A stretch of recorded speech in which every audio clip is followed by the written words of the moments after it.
The arc reactor screamed.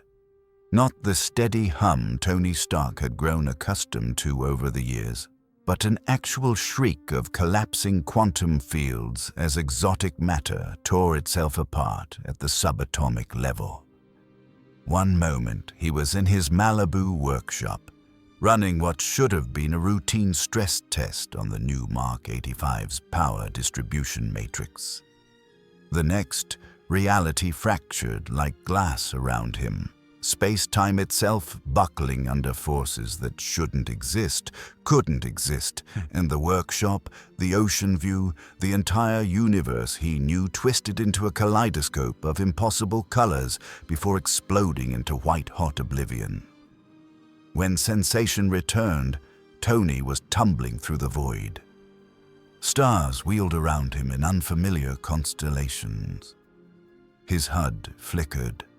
Jarvis's calm British voice cutting through the chaos with damage reports that made his blood run cold.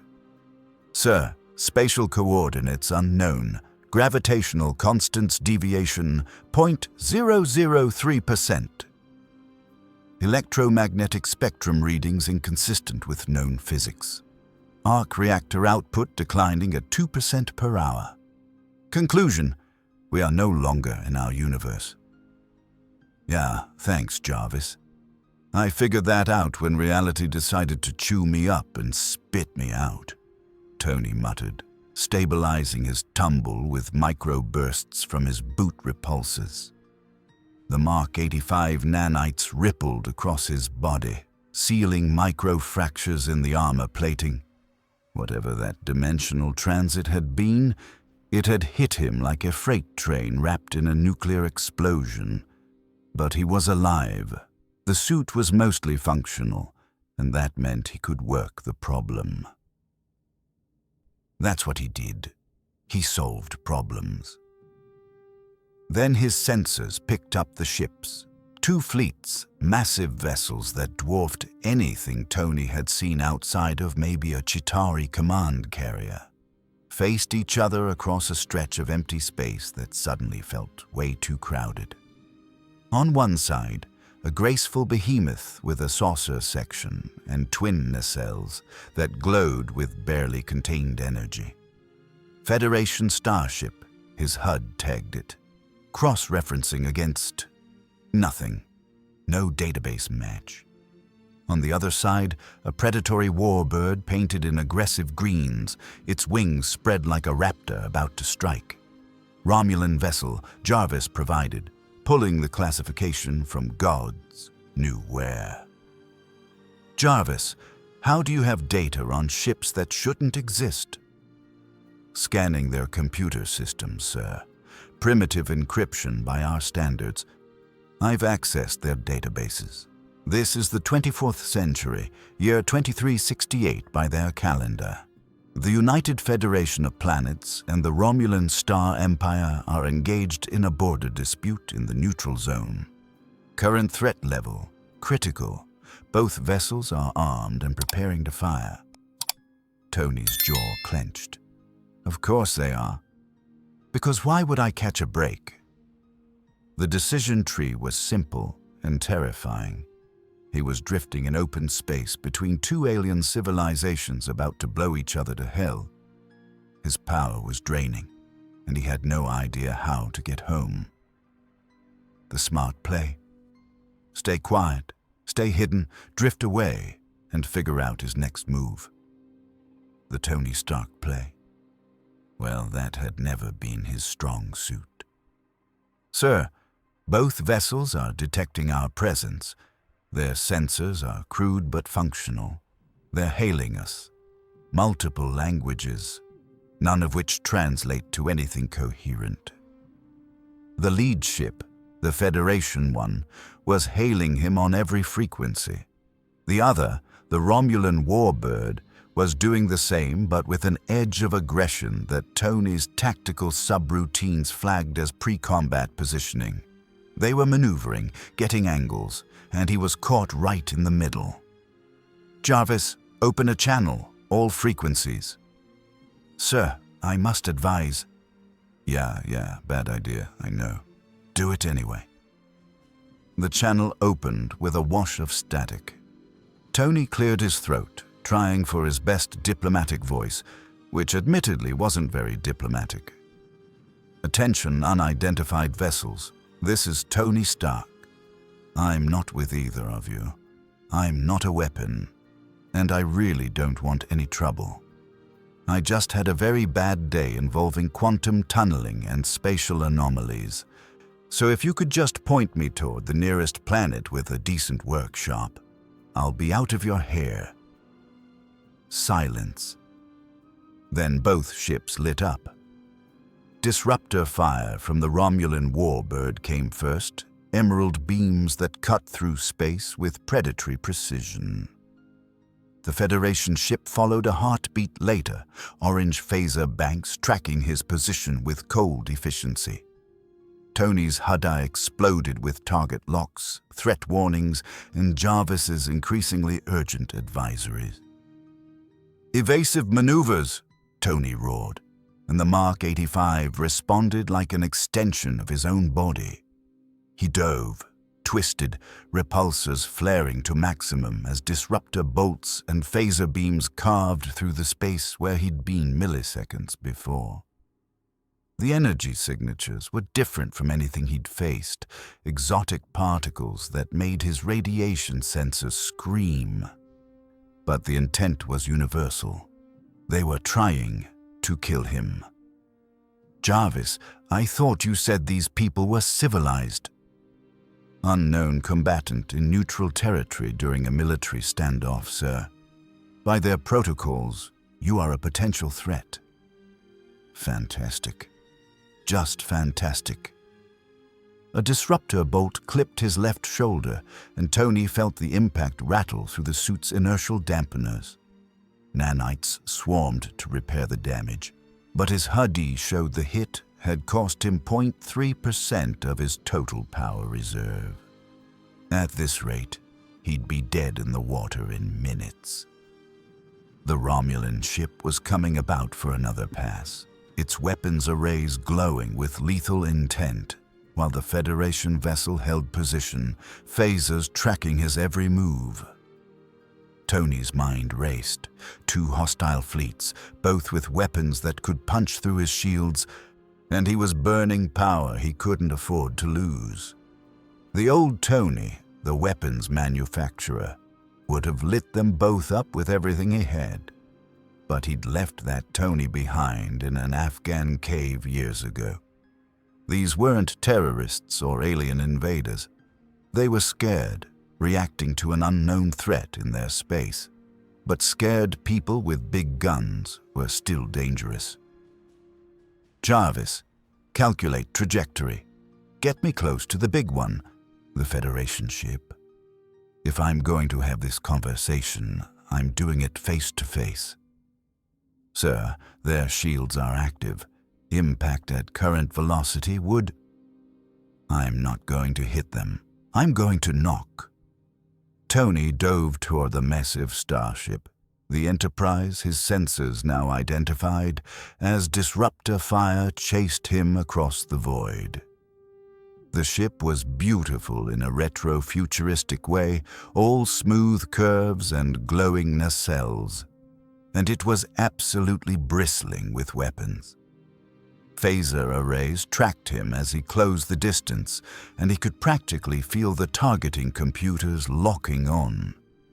This was either going to be the best idea he'd ever had, or the last. At the last second, he flared his repulsors to kill his momentum, coming to a dead stop barely 50 meters from the Enterprise's massive saucer section. He could see windows, actual windows with people behind them, faces pressed to the transparent aluminum or whatever they used, staring at the armored figure hovering in space. Tony raised one gauntleted hand in what he hoped was a universal gesture of peace.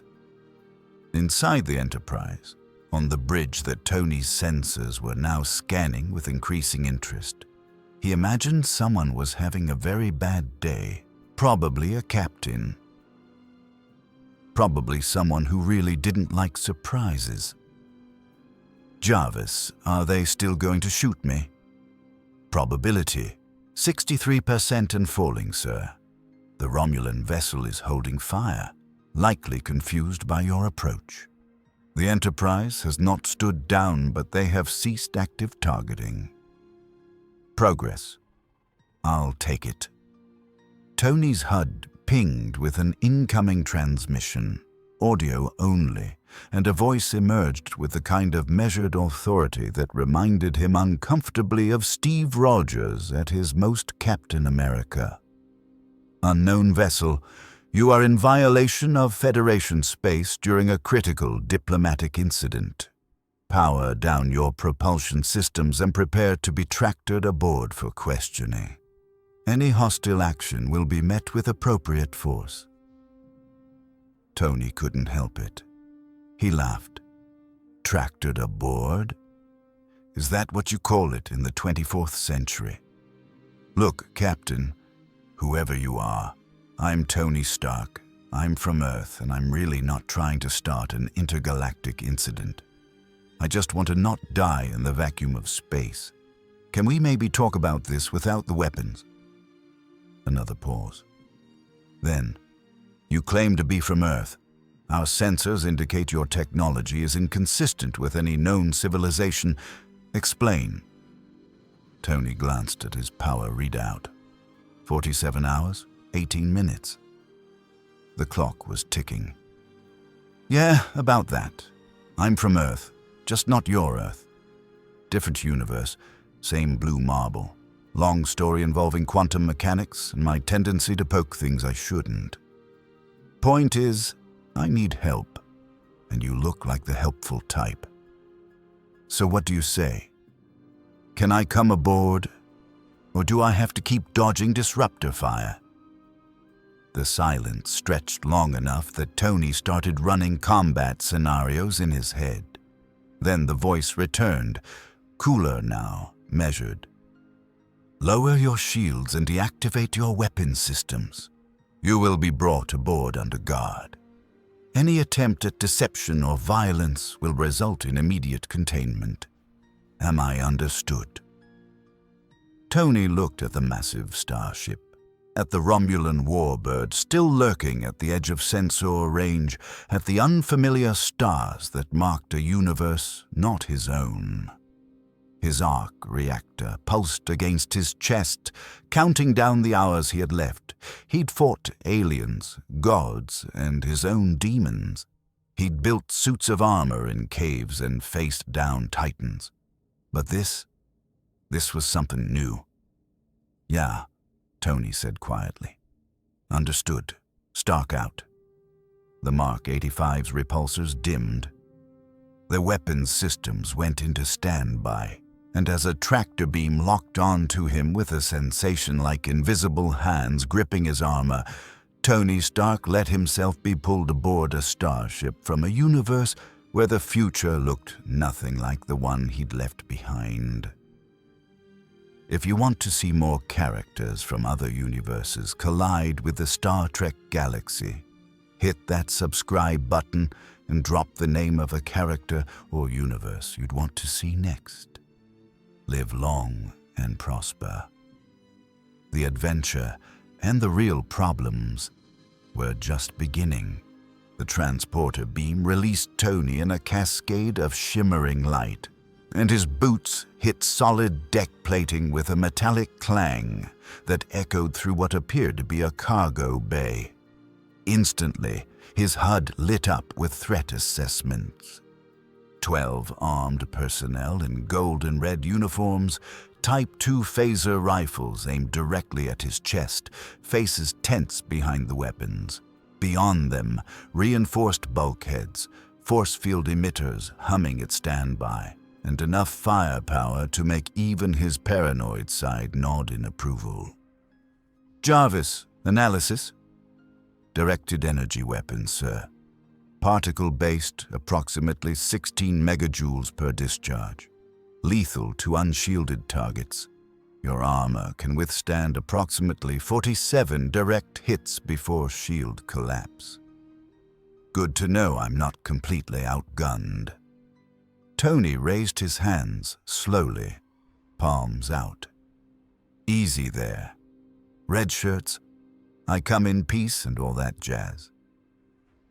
One of the security officers, a human with lieutenant's pips and the kind of jaw that belonged on a recruiting poster, stepped forward. You will remain motionless. Any movement will be interpreted as hostile action. Motionless. Got it. Though technically I'm vibrating at the molecular level, so complete motionlessness is physically silence. Tony's faceplate retracted, nanites flowing back to reveal his face, and he gave them his most disarming smile. Look, I get it. Unknown guy in a metal suit appears out of nowhere during your border dispute. It looks bad, but I'm really not the enemy here. In fact, where I come from, I'm kind of a hero. Saved the world a few times. Stopped a purple alien from wiping out half the universe. Got the t-shirt and everything. The security team didn't lower their weapons, but Tony caught the subtle shift in their postures, the micro-expressions that Jarvis flagged as confusion mixed with skepticism. Good. Confusion he could work with. The cargo bay doors hissed open, and 3 figures entered with the kind of presence that immediately changed the room's dynamic. The lead figure was bald, mid-50s, wearing a red uniform with 4 pips on the collar, and carrying himself with the quiet authority of someone who'd earned command the hard way. Behind him, a Klingon in gold and an android with pale gold skin and yellow eyes that tracked Tony's every movement with unsettling precision.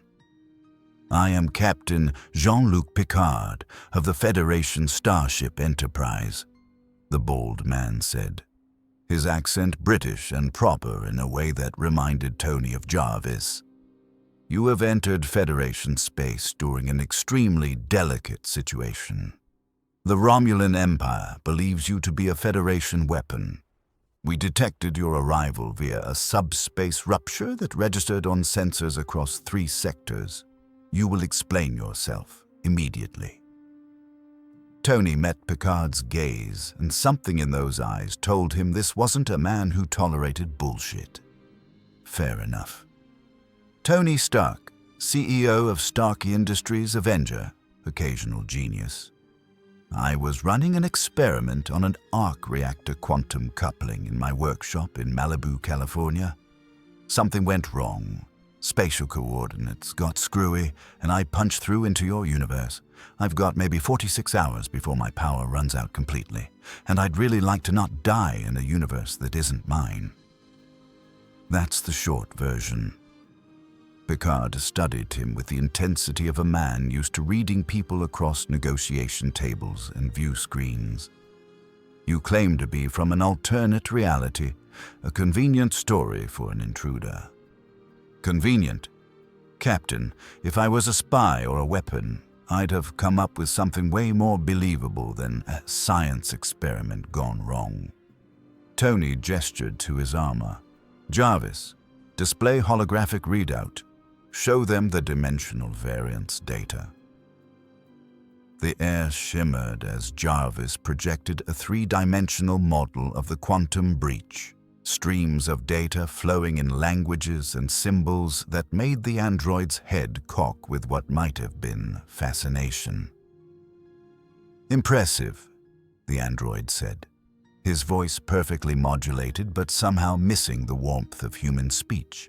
The quantum signatures indicate a trans-universal event.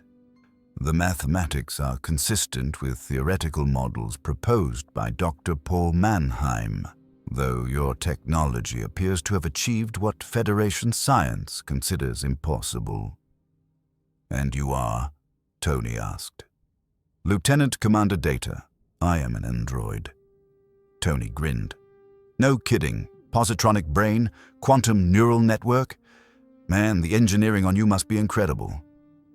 This is not a technology exchange, Picard interrupted sharply. Mr. Stark, You have created an incident that threatens to ignite a war. The Romulans witnessed your arrival. They believe you are a Federation superweapon designed to tip the balance of power.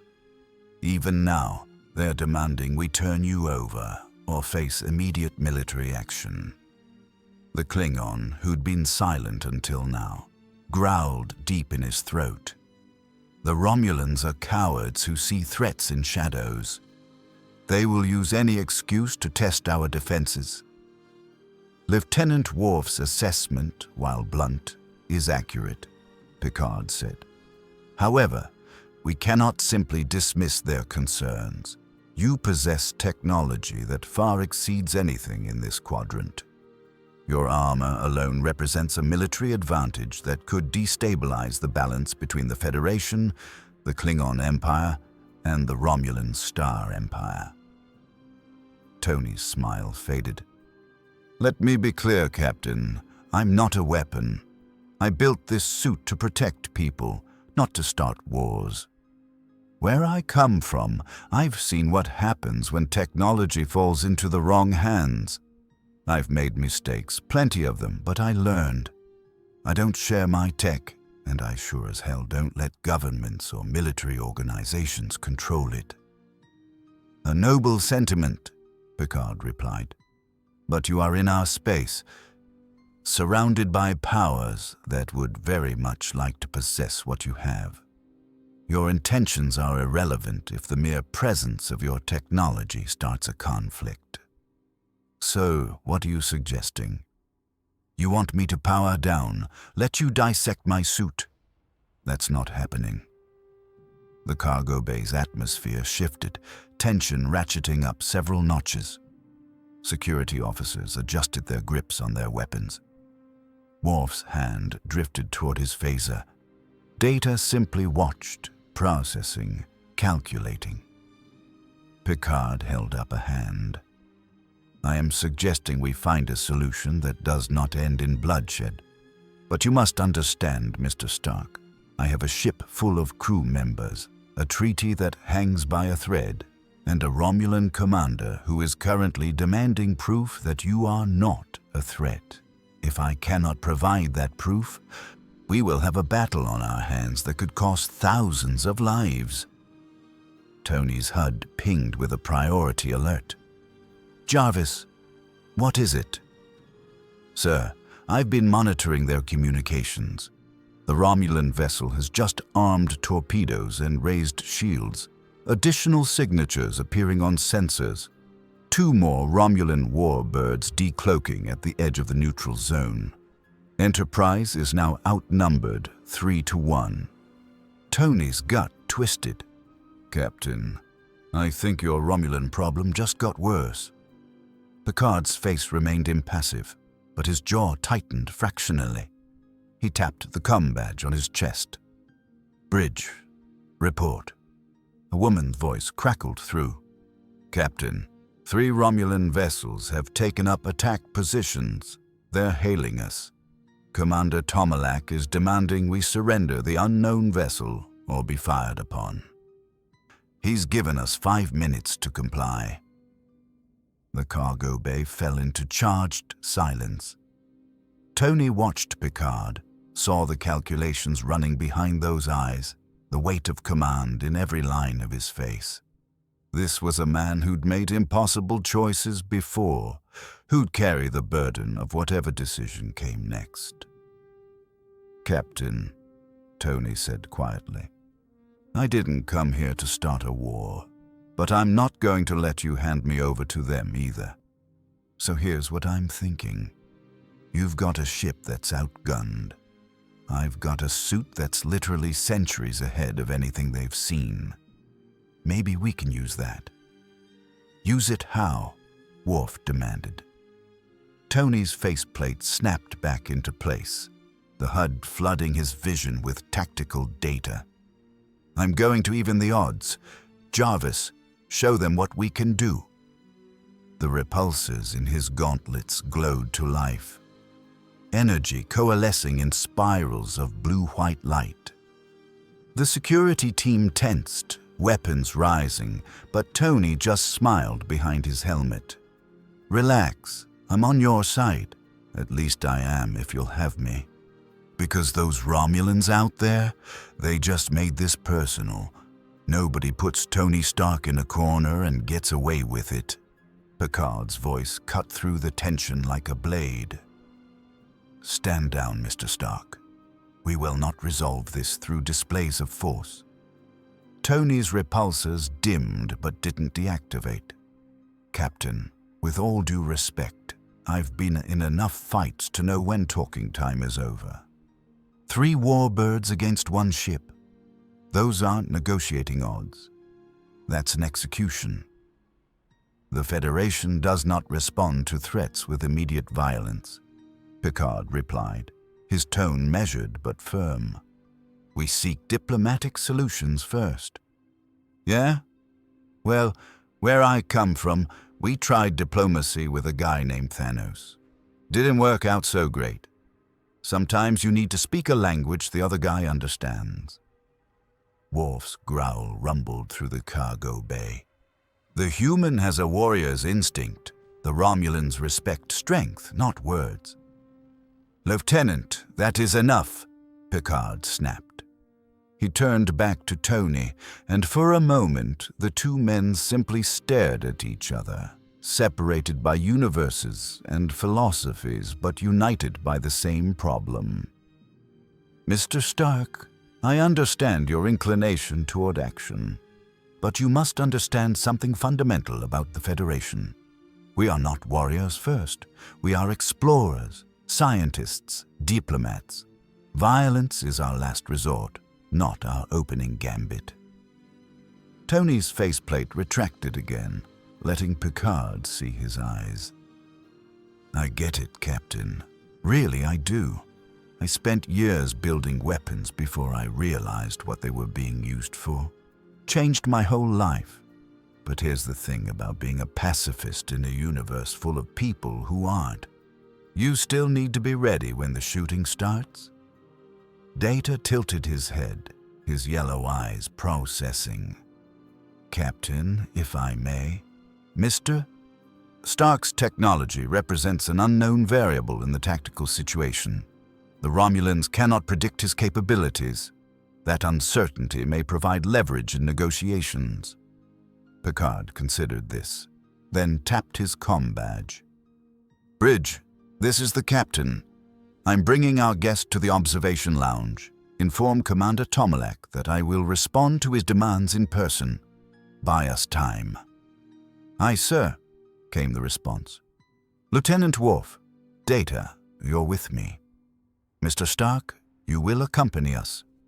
Security team, maintain perimeter but lower your weapons. If he intended violence, we would already be fighting." Picard's gaze locked onto Tony.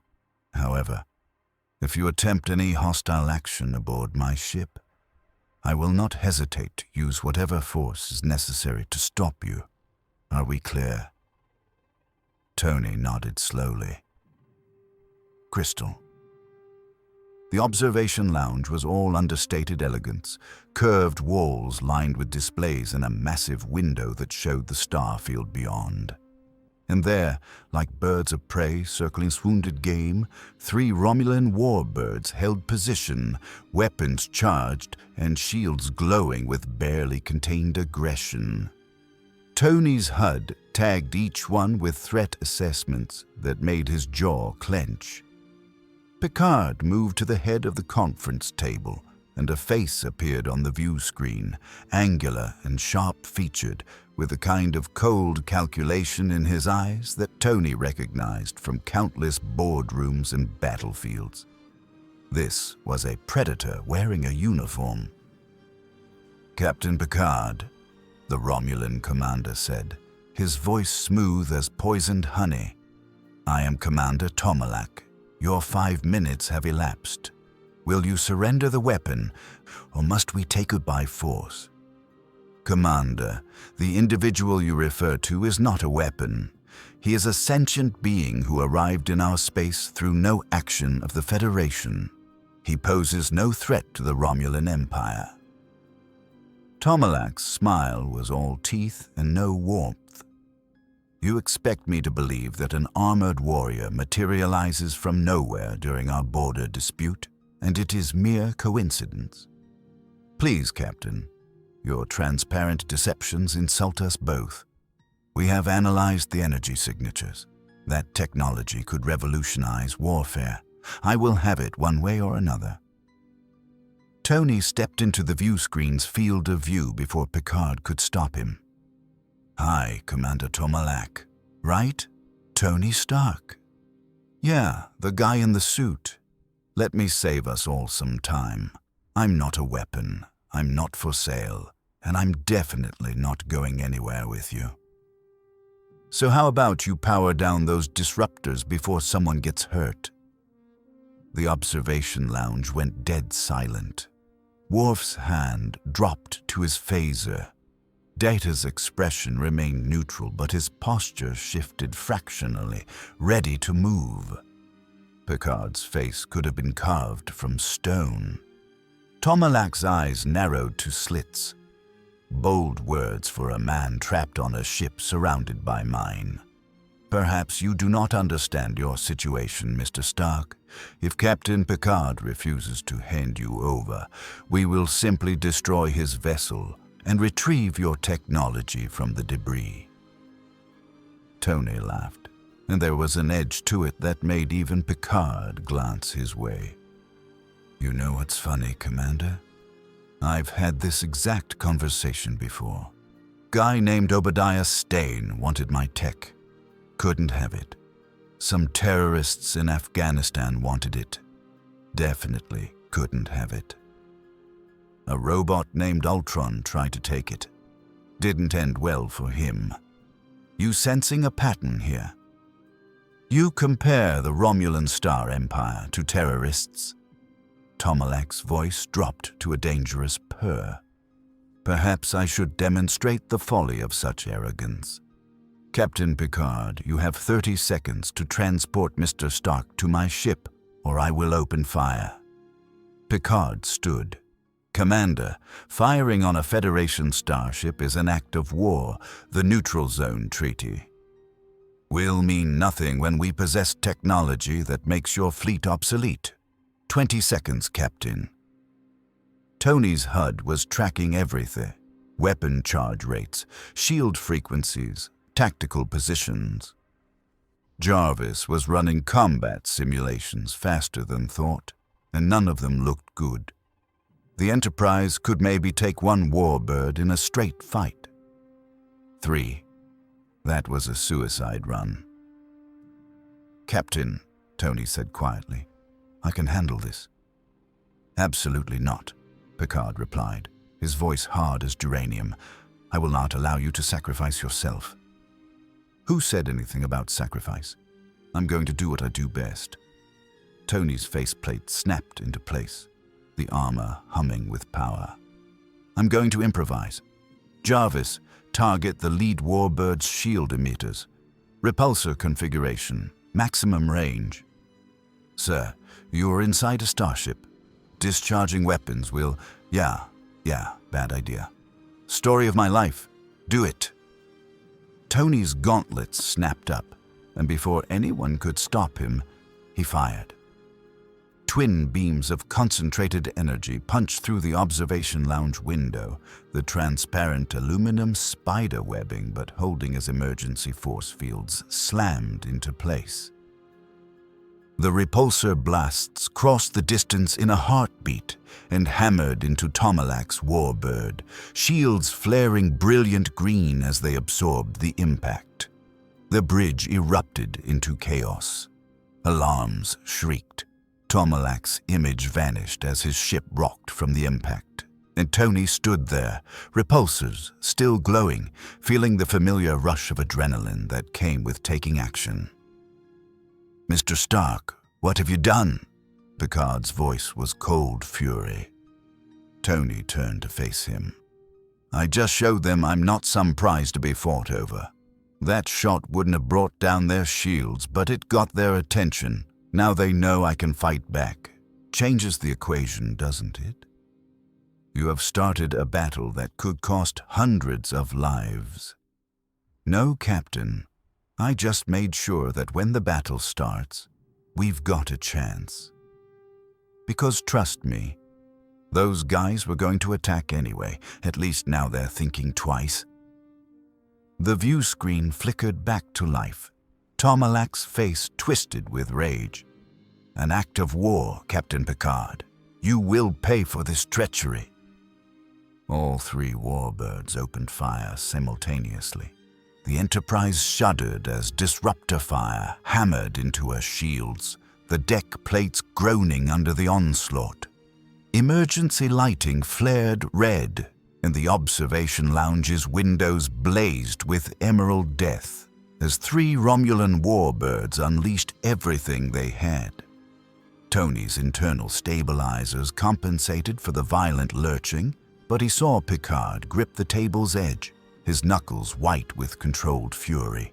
All hands, battle stations, evasive pattern Delta 7, return fire, full spread.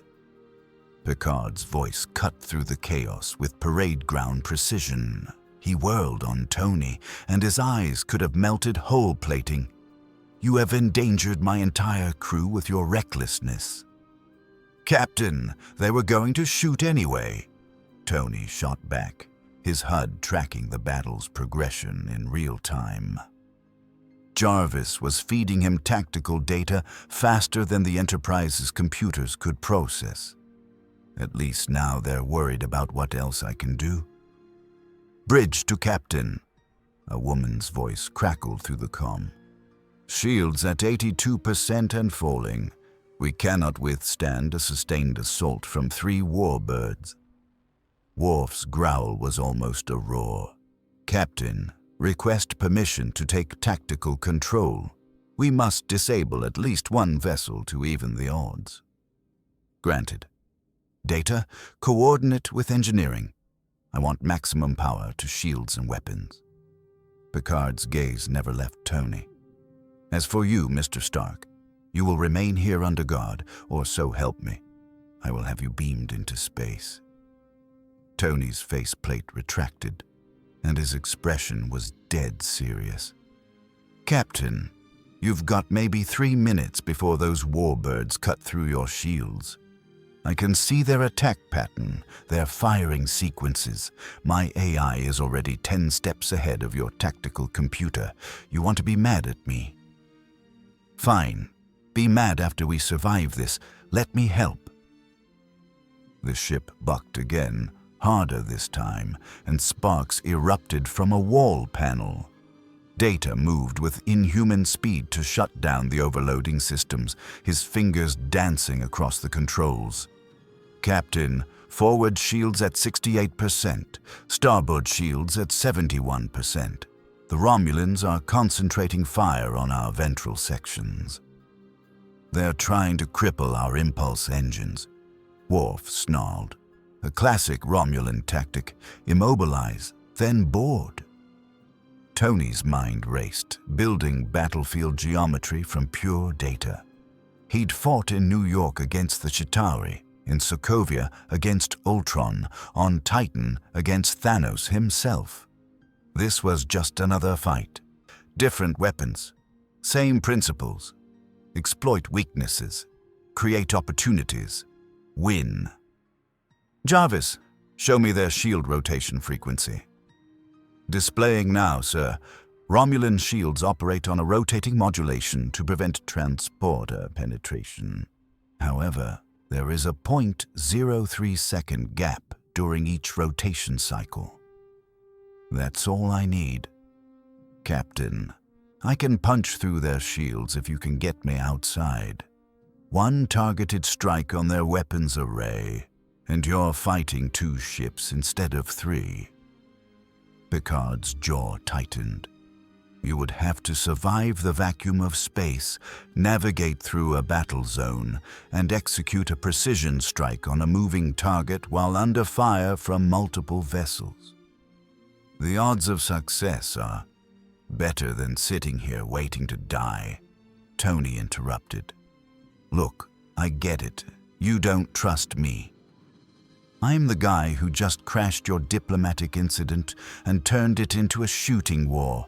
But right now, I'm also the only advantage you've got. So what's it going to be, Captain? You want to do this by the book and watch your crew die, or do you want to bend the rules and give them a chance? For 3 heartbeats, Picard said nothing. The ship shook again. Somewhere in the distance, Tony heard the whine of stressed systems and the hiss of emergency seals engaging. The Federation captain stood at a crossroads between his principles and pragmatism, and Tony could see the war playing out behind those eyes. "If I allow this," Picard said slowly, "you will follow my tactical officer's guidance. You will not engage in any action without clearance, and if you endanger my crew further, I will not hesitate to use every weapon at my disposal to stop you. Is that understood?" Tony nodded. "Understood. Now can we please get to the part where I kick some Romulan ass? Worf, coordinate with Mr. Stark. Data, you're with me. We're going to the bridge." Picard tapped his comm badge as he strode toward the door. "Transporter room 3. Prepare for emergency beam out. Authorization, Picard Alpha 7. Tony followed Worf toward the corridor, his armor already running pre-flight diagnostics. The Klingon moved with the controlled aggression of a predator, and Tony caught the way his hand kept drifting to his phaser. Trust wasn't something he was getting for free here. "You fight well for someone who builds machines to do his fighting," Worf said as they jogged through corridors lit by emergency lights. "Yeah, well, the machine and I are kind of a package deal. You got a problem with that?" Warriors face their enemies with honor, not hiding behind metal. Tony's laugh was sharp. "You know what's honorable? Winning. You know what's stupid? Dying because you were too proud to use every advantage. I've seen gods and monsters, Lieutenant. I've fought things that would eat your honor for breakfast, and I'm still here because I adapted." They burst into the transporter room where a nervous-looking ensign stood ready at the controls. Worf pulled up a tactical display, showing the 3 warbirds in brutal clarity. The lead vessel, Tomalak's command ship, was maintaining position above the Enterprise, pouring fire down like a green rain of Arndith. "The lead warbird's port weapons array," Worf said, highlighting the target. "Destroy it, and their offensive capability drops by 40%. But you will be exposed for approximately 8 seconds during approach. Their disruptors will target you." 8 seconds. I've done worse. Tony stepped onto the transporter pad, feeling the familiar pre-battle calm settle over him. This was the moment before the plunge, when fear and adrenaline crystallized into pure focus. "Jarvis, route all available power to forward shields and repulsors. We're going in hot." "Sir, I must note that Romulan disruptors operate on a different frequency than weapons you have previously encountered. Shield effectiveness is estimated at 73%. So I'll dodge." Story of my life. The ship rocked again, harder, and alarms screamed throughout the transporter room. Worf checked his console, his expression grim. "Forward shields at 49%. We are running out of time." Tony's faceplate snapped down. "Then let's stop talking and start shooting." Energize. The world dissolved into light and energy, and Tony felt the familiar tingle of molecular disassembly. For a fraction of a second, he existed everywhere and nowhere, suspended between states of matter. Then reality snapped back, and he was falling through space, the battle raging around him in all its terrible glory. The Enterprise hung above him, shields flickering under sustained bombardment, phaser banks returning fire in brilliant orange streams. The three Romulan warbirds circled like sharks, their emerald disruptors carving through the void with predatory precision. And Tony Stark, a man from another universe in a suit of armor built from genius and determination, ignited his repulsors and dove into the chaos. "Jarvis, target acquired." "Confirmed, sir. Port weapons array, bearing 270 Mark 35. Disruptor fire incoming." Tony twisted, repulsors flaring, as a disruptor bolt screamed past where he'd been a millisecond before. His HUD lit up with targeting solutions, threat assessments, and Jarvis's calm voice counting down the seconds. The warbird loomed larger, a massive predator of a ship, and Tony could see the weapons array glowing with barely contained power as it charged for another volley. "Time to knock," Tony muttered, and unleashed everything he had. The unibeam erupted from Tony's chest in a concentrated lance of pure energy, the arc reactor channeling power that could punch through tank armor like tissue paper. It crossed the distance in a heartbeat and slammed into the Romulan warbird's port weapons array with the force of a tactical nuke. Metal screamed, shields flared brilliant green before collapsing entirely in that section, and the array exploded in a cascade of secondary detonations that rippled across the warbird's hull. "Direct hit," Worf's voice crackled through Tony's comm. "Their port weapons are offline. Well done, Stark." Tony didn't have time to celebrate. His proximity alarms shrieked as the other two warbirds adjusted their targeting, disruptor banks swiveling toward him with mechanical precision. He twisted hard, repulsors firing at maximum, as emerald death carved through the space where he'd been. The vacuum offered no resistance, and Tony used that, spinning and diving in patterns no ship could match, too small and too fast for their targeting computers to track effectively. "Jarvis, damage assessment." "Forward shields at 47%, sir. That unibeam discharge cost us 8% of remaining power. Current estimate, 41 hours until complete depletion." Tony gritted his teeth.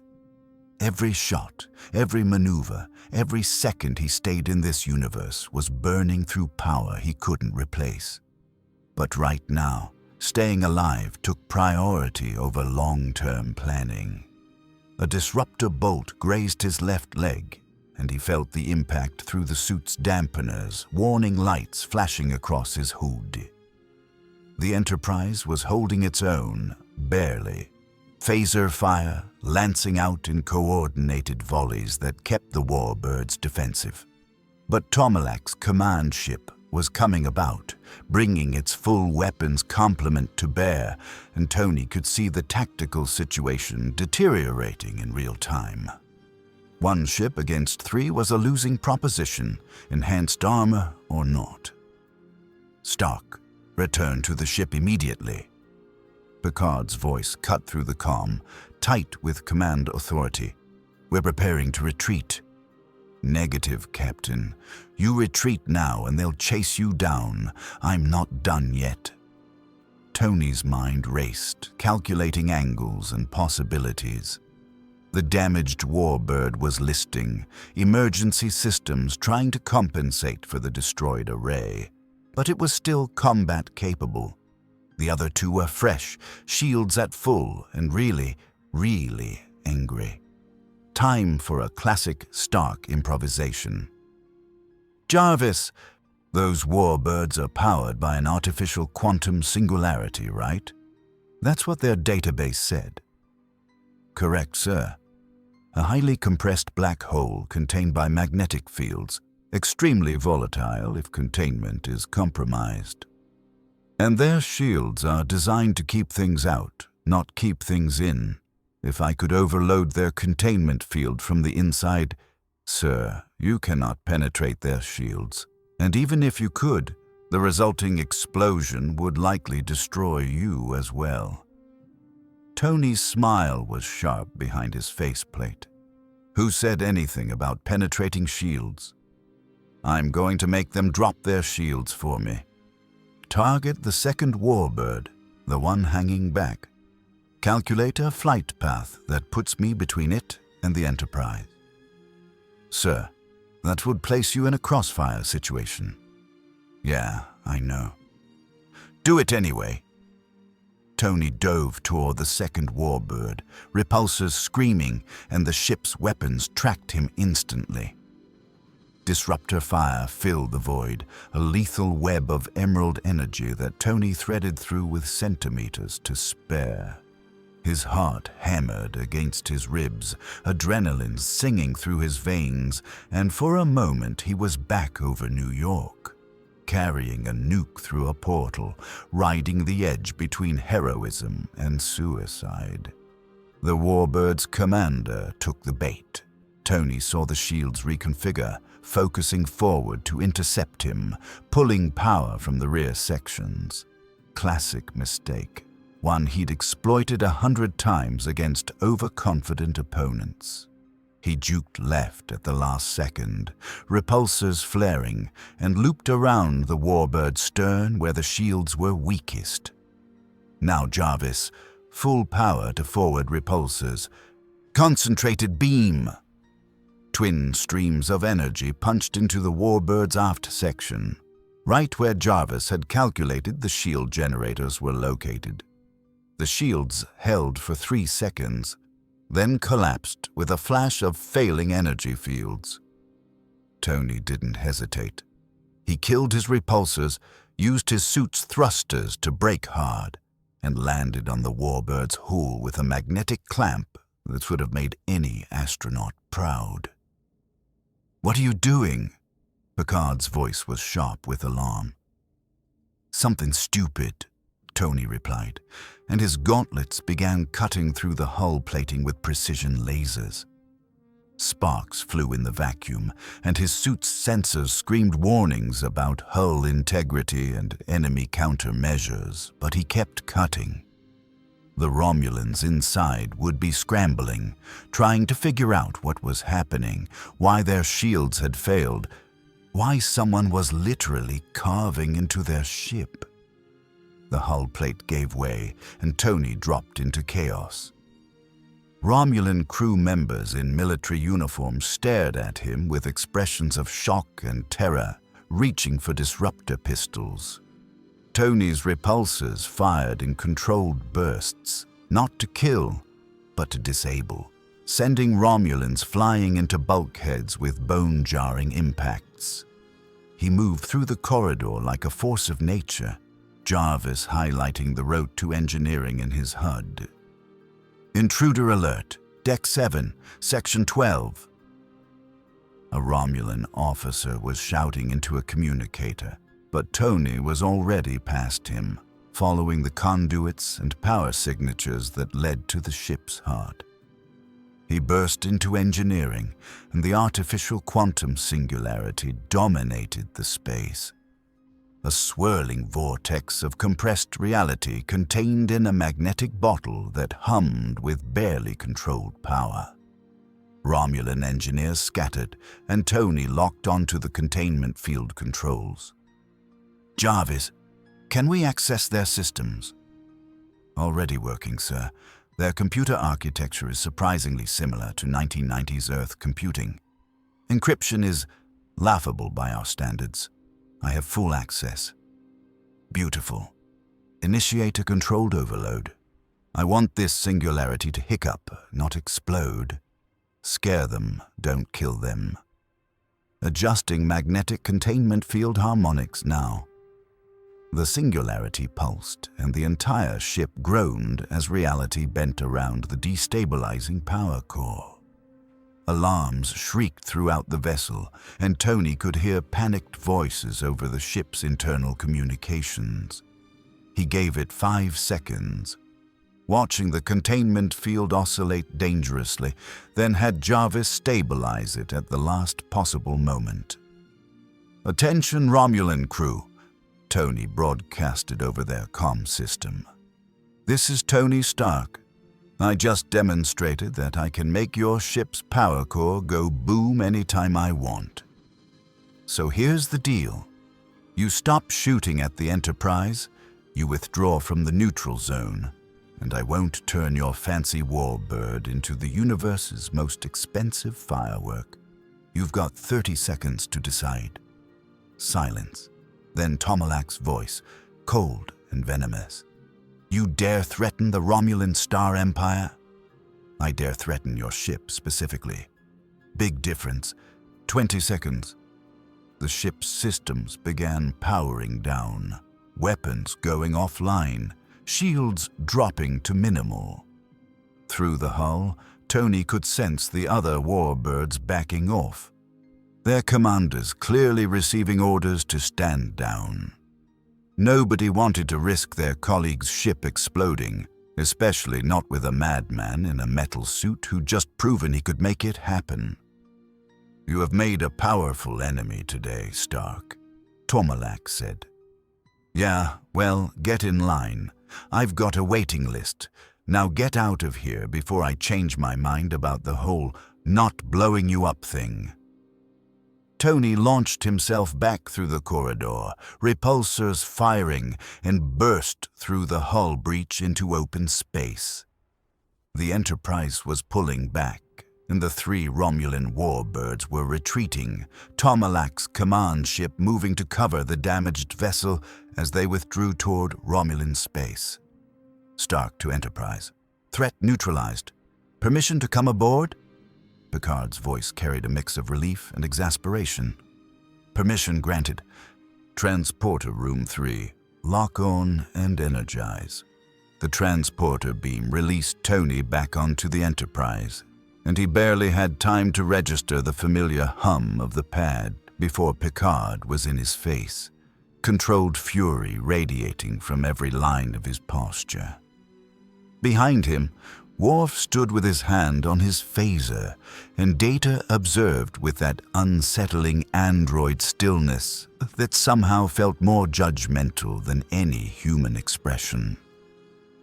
"That was the most reckless, irresponsible, dangerous stunt I have witnessed in 20 years of Starfleet service," Picard said, his voice low and sharp as a blade. "You boarded a hostile vessel without authorization, threatened to destroy it, and created a diplomatic incident that will have repercussions for decades." Tony's faceplate retracted. "I also saved your ship and your crew. You're welcome, by the way." "Saved us?" Picard's eyebrows rose. "Mr. Stark, you escalated a tense standoff into open combat, violated the Neutral Zone Treaty by attacking Romulan vessels, and committed what amounts to an act of piracy by boarding their ship. The Romulan Empire will demand reparations, threaten sanctions, and use this incident as justification for military expansion for years to come." "They were going to attack anyway," Tony shot back, stepping off the transporter pad. I saw it in Tomalak's eyes. He wanted my tech, and he was willing to blow you out of the sky to get it. I just changed the equation before he could make his move. Worf's growl rumbled through the transporter room. "The human speaks truth, Captain. Romulans respect strength. By demonstrating his capability, Stark forced them to reconsider their assault. There are protocols for these situations, Lieutenant. Escalation ladders, diplomatic channels. We do not simply board enemy vessels and threaten them with destruction." Picard turned back to Tony, and his voice carried the weight of disappointment that somehow felt worse than anger. "In the Federation, we believe in finding peaceful solutions. We don't resort to threats and violence as our first option." Tony met his gaze steadily. "With all due respect, Captain, I've been in this universe for less than 2 hours, and I've already been shot at by 2 different factions. Where I come from, when someone tries to kill you, you defend yourself. I'm not going to apologize for staying alive. Defending yourself and boarding an enemy vessel are vastly different actions. Are they? Because from where I'm standing, I neutralized a threat to your ship without killing anyone. Their vessel is intact, their crew is alive, and they withdrew. That sounds like a win to me. Data tilted his head, his yellow eyes processing. Captain, if I may, Mr. Stark's actions, while unconventional, achieved the optimal outcome given the tactical constraints. The probability of successful retreat under sustained fire from 3 warbirds was approximately 8%. His intervention increased our survival probability to 94%. I am aware of the tactical advantages, Mr. Data, Picard said. But tactics are not the only consideration. We have principles, standards. The moment we abandon those in favor of expedience, we lose what makes us better than those who would threaten us. Tony's expression softened slightly. He'd had this exact argument with Steve Rogers more times than he could count, and he recognized the idealism that drove it. The difference was that Picard had the weight of centuries of human progress backing his philosophy, while Tony had seen that philosophy tested against gods and monsters. Look, Captain, I get it. You've built something here, a society that doesn't solve problems with weapons. That's admirable. Really? But I'm not from your universe. I don't have the luxury of your principles when I'm running on borrowed time in a reality that wants to either dissect me or weaponize me. Then perhaps you should have considered that before discharging weapons in my observation lounge. Tony winced. Yeah, okay, that one's on me. But in my defense, it got their attention. It nearly started a war. A war that was coming anyway. I just accelerated the timeline and gave you an advantage when it started. Tony ran a hand through his hair, suddenly feeling the exhaustion creeping in at the edges. His power reserves were dropping, his suit had taken damage, and he was in a universe where everything from the physics to the politics was slightly off from what he knew. Listen, I'm not trying to make your life harder. But I need to survive long enough to figure out how to get home, and that means not letting hostile aliens capture or kill me. If that conflicts with your principles, then we've got a problem. Picard studied him for a long moment, and Tony could see the calculations running behind those eyes. Finally, the captain tapped his comm badge. Bridge, status report. All systems nominal, Captain, came the reply. The Romulan vessels have withdrawn beyond the neutral zone. No pursuit. Minor damage to forward shields, but we're already running repairs. Acknowledged. Picard out. He turned back to Tony, and some of the edge had left his voice. You're right that the Romulans likely intended to attack regardless of your actions. Commander Tomalak has a reputation for aggressive tactics, but your presence has created complications that extend far beyond this single incident. Starfleet Command will want answers.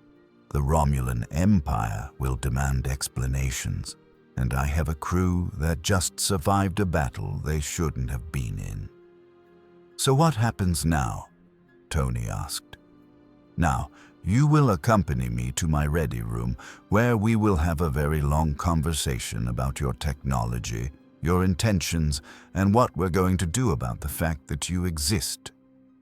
Picard gestured toward the door. After you, Mr. Stark. They walked through corridors that bustled with activity. crew members hurrying to repair stations and assess damage. Tony caught curious glances, heard whispered conversations that cut off as he passed, and felt the weight of being the outsider who'd just thrown their ordered universe into chaos. It was a familiar feeling. Picard's ready room was smaller than Tony expected, lined with books, actual physical books, and dominated by a desk that looked hand-carved.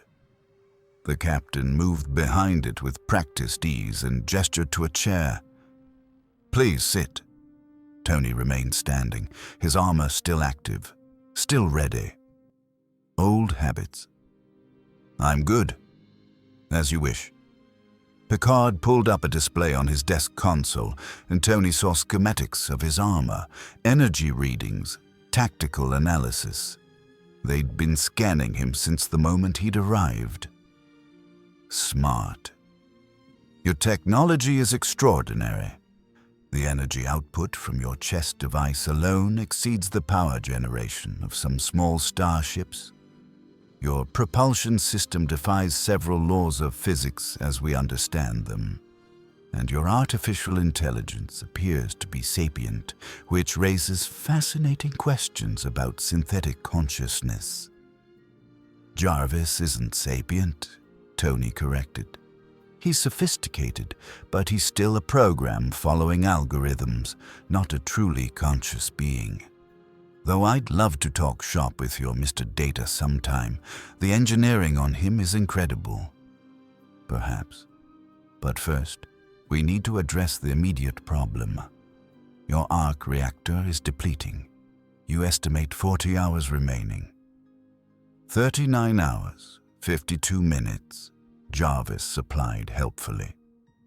Picard nodded. "Then we need to find a solution quickly. Our replicator technology might be able to produce components for repairs, but the exotic materials your reactor uses don't exist in our universe." "Palladium core with a vibranium matrix," Tony said. "Yeah, I figured that might be a problem. Your periodic table probably doesn't even have vibranium on it." "It does not. However, our chief engineer, Geordie LaForge, is one of the finest minds in Starfleet. If anyone can find a solution, it's him. I'll have you work with him in engineering, under supervision." Tony's eyes narrowed. "Supervision? Because you don't trust me. I don't know you, Mr. Stark. You've demonstrated remarkable capability and a willingness to take extreme risks. That combination makes you unpredictable, and unpredictability on a starship can be lethal." Picard leaned forward. "But I also recognize that you acted to protect my crew, whatever your methods. So I'm willing to extend a degree of trust, contingent on you following our protocols and regulations while aboard this vessel." "And if I can't fix my reactor? If I'm stuck here?" Picard's expression softened fractionally. "Then we'll find another solution. The Federation doesn't abandon people in need, even those from other universes. But, Mr. Stark, you must understand something. Your technology represents a destabilizing force in our galaxy. If it falls into the wrong hands, Klingon, Romulan, or worse, it could trigger conflicts that cost billions of lives. We cannot allow that to happen." Tony felt the weight of that statement settle in his gut. It was the same argument governments had made about his suits back home. The same justification for trying to control him, regulate him, take away his autonomy in the name of the greater good. And he'd fought that battle a dozen times. "I'm not giving you my tech, Captain. Not Starfleet, not the Federation, not anyone. That's non-negotiable." Picard's expression didn't change, but Tony caught the micro-tension in his jaw, the way his fingers stilled on the console. "Mr. Stark, I'm not asking you to surrender your technology. I'm asking you to recognize the responsibility that comes with possessing it in a universe unprepared for its implications. Yeah, well, I've heard that speech before, usually right before someone tries to put me in a box. Tony crossed his arms. Look, Captain, I've spent years dealing with governments, military organizations, and well-meaning bureaucrats who all thought they knew better than me about what to do with my inventions. It never ends well. So here's my policy. I control the tech. Period. You want help? I'll help. You want advice? I'll give it. But nobody gets the keys to the kingdom except me. Before Picard could respond, the ship's red alert klaxon screamed to life, bathing the ready room in crimson light. Both men tensed, and Picard was on his feet instantly, tapping his comm badge. Bridge, report. Captain, we're detecting a massive subspace distortion bearing 090 Mark 42. The voice was tight with controlled panic. It's not Romulan. Sir, the energy signature, it's unlike anything in our database. Something's coming through. Tony's HUD lit up with sensor data. Jarvis was pulling from the Enterprise's systems. The readings made his blood run cold. Power levels off the scale, geometric precision in the energy patterns, and a signature he'd only seen once before. In another life, another battle. Oh no, Tony breathed. Tell me that's not what I think it is. Picard was already moving toward the bridge, and Tony followed. Armor systems shifting to combat readiness. They burst through the bridge doors into controlled chaos. Officers worked their stations with practiced efficiency, but Tony could see the tension in their shoulders, hear it in their clipped reports. On the main view screen, space was tearing itself apart. A swirling vortex of green energy expanded like a wound in reality, and through it, something was emerging. Geometric, massive, covered in armor that looked grown rather than built. Borg, Worf snarled from tactical, his voice carrying a hatred that went bone deep. It's a Borg cube. The vessel that pushed through the aperture was a nightmare of industrial efficiency, a perfect cube 2 kilometers on each side, covered in weapons, sensors, and technology that pulsed with sickly green light. Tony had fought aliens before, had seen the Chitauri swarm through a portal over New York, but this thing carried a different kind of menace. This wasn't an invasion force. This was a harvesting operation. They detected your arc reactor, Data said from his operations station, his fingers dancing across controls. The unique energy signature drew their attention across subspace. Captain, they're hailing us. On screen. The view screen shifted, and a face appeared that made Tony's skin crawl. It had been human once, maybe, but now it was a patchwork of flesh and technology, circuitry visible beneath translucent skin, a laser replacing one eye. When it spoke, dozens of voices overlaid in perfect, emotionless harmony. We are the Borg. You will be assimilated. Your biological and technological distinctiveness will be added to our own. Resistance is futile. The connection cut, and the cube began moving toward them with implacable purpose, closing the distance at speeds that should have been impossible for something so massive. Shields to maximum. Load all torpedo tubes. Prepare evasive maneuvers. Picard's commands came rapid fire, and the bridge crew responded instantly. But Tony could see it in their faces, the fear barely held in check. They'd faced the Borg before, and it had cost them. Captain, what are we dealing with? Tony demanded. The Borg Collective, Picard said, and his voice carried scars. a cybernetic hive mind that assimilates entire civilizations. They've destroyed thousands of worlds, absorbed billions of people. They adapt to any weapon, any defense, and they've come for you, Mr. Stark. For my tech, you mean. For everything you are. They don't just take technology. They take people, turn them into drones, strip away everything that makes them individuals, and add them to their collective consciousness. Picard turned to face him, and Tony saw something in those eyes he hadn't seen before. Fear. If they assimilate you, they'll gain access to technology from another universe. The devastation would be incalculable. Tony's mind raced, processing threat assessments faster than conscious thought. Jarvis was feeding him data on the cube, analyzing its weapons, its shields, its movement patterns. The picture wasn't good. This thing made the Romulan warbirds look like toys. Jarvis, analysis? Sir, the Borg cube's defensive capabilities are extraordinary. Their shields adapt to weapons frequencies in real time.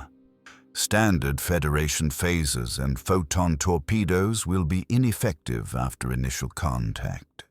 However, I'm detecting something unusual. Their shield harmonics operate on principles similar to your arc reactor's exotic matter containment. There may be an exploitable resonance. The Borg are hailing again, data reported. Picard straightened.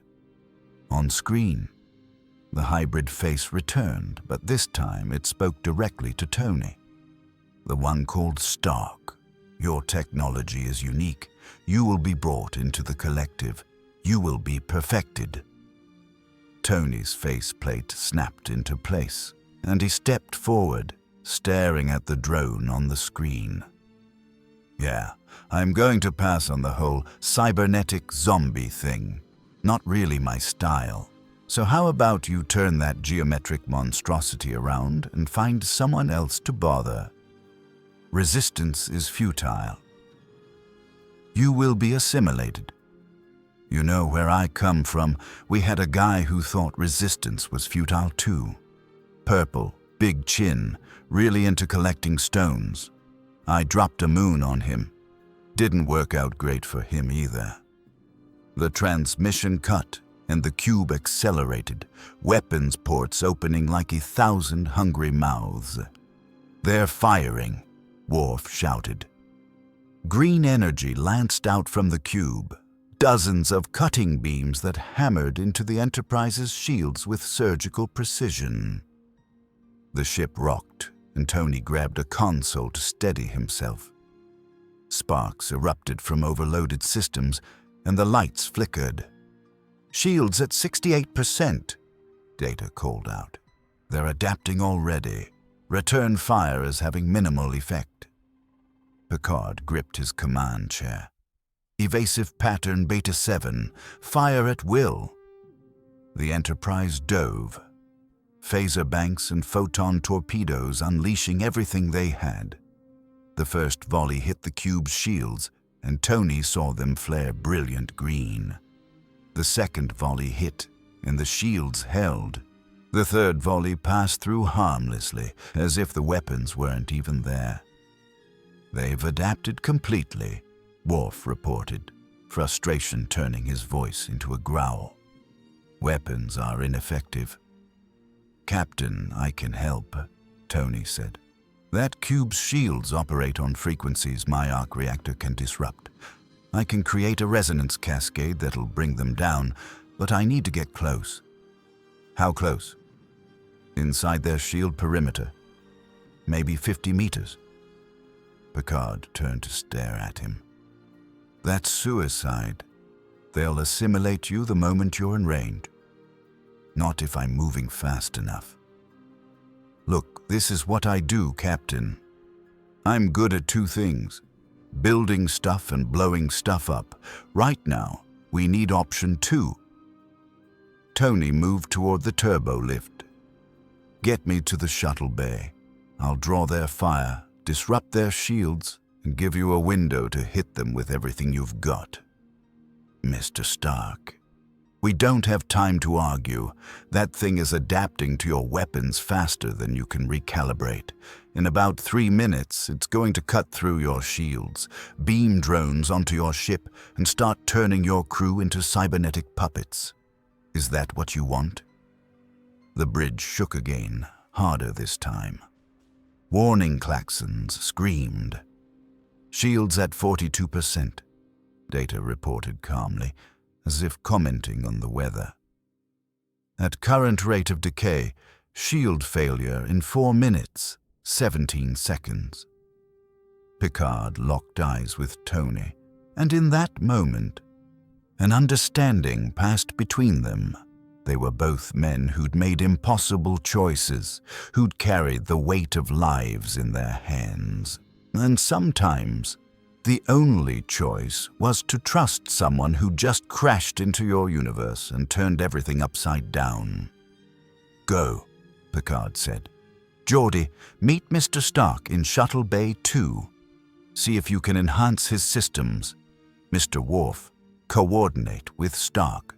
When he drops those shields, I want every weapon we have hitting that cube. Tony was already moving, sprinting for the turbo lift. Jarvis, prep all systems, maximum power to shields and weapons. This is going to get ugly. Sir, I feel compelled to note that this plan has a 78% probability of catastrophic failure. Yeah, but that means there's a 22% chance of awesome. I'll take those odds. The shuttle bay was a flurry of activity when Tony arrived. Crew members scrambling to secure equipment as the ship continued to shudder under Borg weapons fire. A man in a yellow uniform with a distinctive visor across his eyes was waiting, his hands already working on a console with the practiced efficiency of someone who lived and breathed engineering. Geordi LaForge, the man said, not looking up from his work. Captain says you need enhancements. I've been analyzing your armor's energy signature since you came aboard. Your arc reactor is incredible, but it's operating inefficiently in our universe. The exotic matter is degrading because it's trying to interact with slightly different fundamental forces. Tony's faceplate retracted. You got all that from passive scans. I can see across multiple spectrums. Energy patterns are like reading a book to me. Geordi finally looked up, and Tony realized the visor was feeding him visual data in ways his own HUD could only approximate. I can boost your shield harmonics by routing power through a modified deflector array. It'll give you maybe 30 seconds of enhanced protection before your systems overload, but it might be enough. 30 seconds. I can work with that. Tony moved to the shuttle bay doors as another impact rocked the ship. Through the atmospheric force field, he could see the Borg cube, massive and terrible, weapons firing in methodical patterns that were slowly overwhelming the Enterprise's defenses. Jarvis, incorporate LaForge's modifications and calculate the optimal approach vector. I need to get inside their shield envelope without getting cut in half. Workin', sir. However, I must note that the Borg have tractor beam technology. If they lock on to you, then I'll be really unhappy. Calculate anyway. Geordi attached something to Tony's armor, a small device that pulsed with amber light. This will synchronize your shields with our deflector frequency. When you're in position, trigger it, and I'll hit them with everything our main deflector can generate. It should create a resonance cascade in their shield matrix. Should. This is entirely theoretical. We've never tried it against a Borg cube before. Tony couldn't help but grin. You know what? I like you, Geordi. You're my kind of crazy. He turned to face the cube through the force field. Okay, Jarvis. Let's show these cybernetic nightmares what a little human ingenuity looks like. His faceplate snapped down, systems humming to full power. And Tony launched himself through the atmospheric force field into open space. The void embraced him like an old friend, and for a moment, everything was silent and perfect. Then the Borg cube noticed him. Cutting beams lanced out instantly, dozens of them, green death tracking his movement with machine precision. Tony dove, twisted, repulsors firing in controlled bursts that sent him spinning through attack patterns no organic pilot could execute. A beam grazed his left shoulder, and his shields flared, absorbing the impact but draining precious power. Jarvis, status. Shields at 73%. Borg weapons are extraordinarily powerful. I estimate 6 direct hits before shield collapse. Then I'll make sure they don't get 6 hits. Tony accelerated toward the cube, and it was like flying into the mouth of a mechanical god. The thing was enormous up close, each face covered in structures that could have been weapons or sensors or assembly mechanisms. Drones moved across the surface, humanoid shapes melded with technology, working with single-minded purpose that was somehow more terrifying than any expression of rage. More cutting beams converged on his position, and Tony pushed his repulsors to maximum, weaving through the barrage with centimeters to spare. His HUD was a kaleidoscope of threat warnings and targeting solutions, and he let his instincts take over, the same instincts that had kept him alive through New York, Sokovia, and Titan. A tractor beam locked onto him, invisible hands trying to drag him toward an opening in the cube's hull, where drones waited with assimilation, tubules extended. Tony felt the pull, felt his trajectory shift despite his repulsors fighting at full power. Not today. He fired his unibeam, the concentrated energy burning through space and slamming into the tractor beam emitter. Metal exploded and the beam cut out, freeing him. But the effort had cost him, and his power reserves dropped another 3%.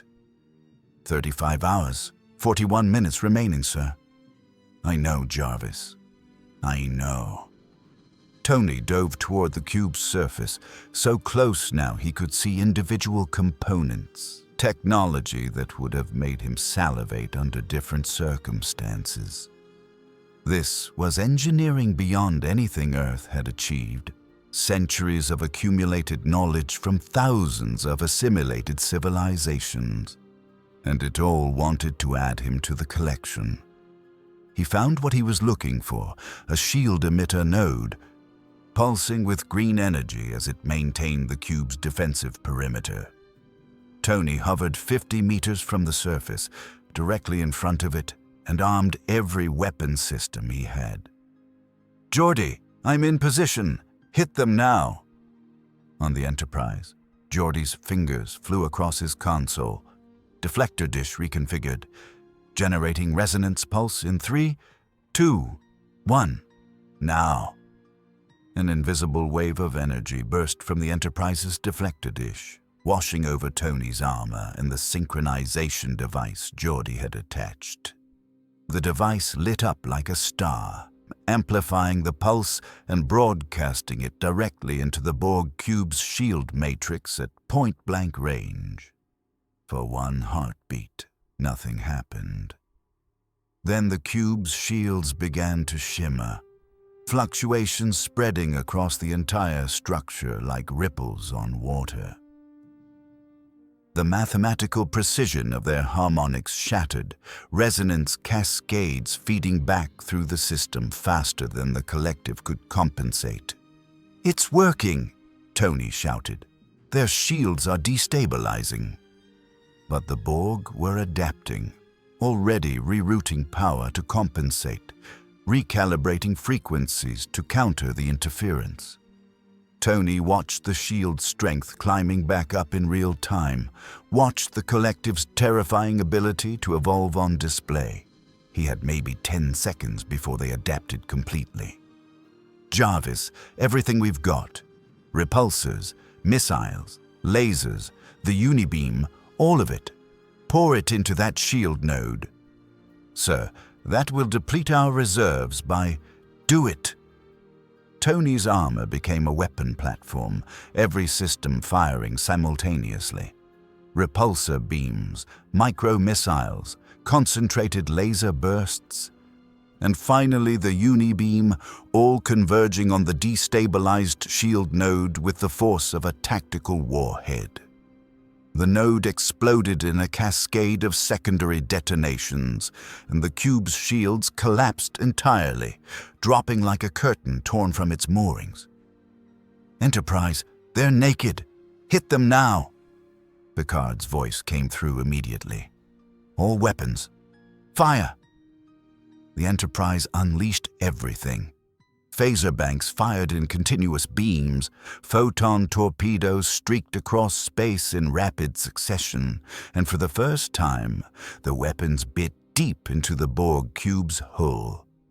Explosions rippled across the surface, drones caught in the detonations tumbling into space, structural components fracturing under the sustained assault. But the Borg were nothing if not resilient. Even as the Enterprise poured fire into them, the cube's weapons continued firing, and its massive bulk began rotating to bring undamaged sections to bear. Worse, Tony could see their shields starting to regenerate, adaptive algorithms already compensating for the resonance attack. "Captain, their shields are coming back online." Data's voice was urgent over the comm. "We have approximately 30 seconds before they fully regenerate." Tony's mind raced. 30 seconds. They'd hurt the cube. But not enough, not nearly enough. The thing could survive this damage, adapt to their weapons, and come back stronger.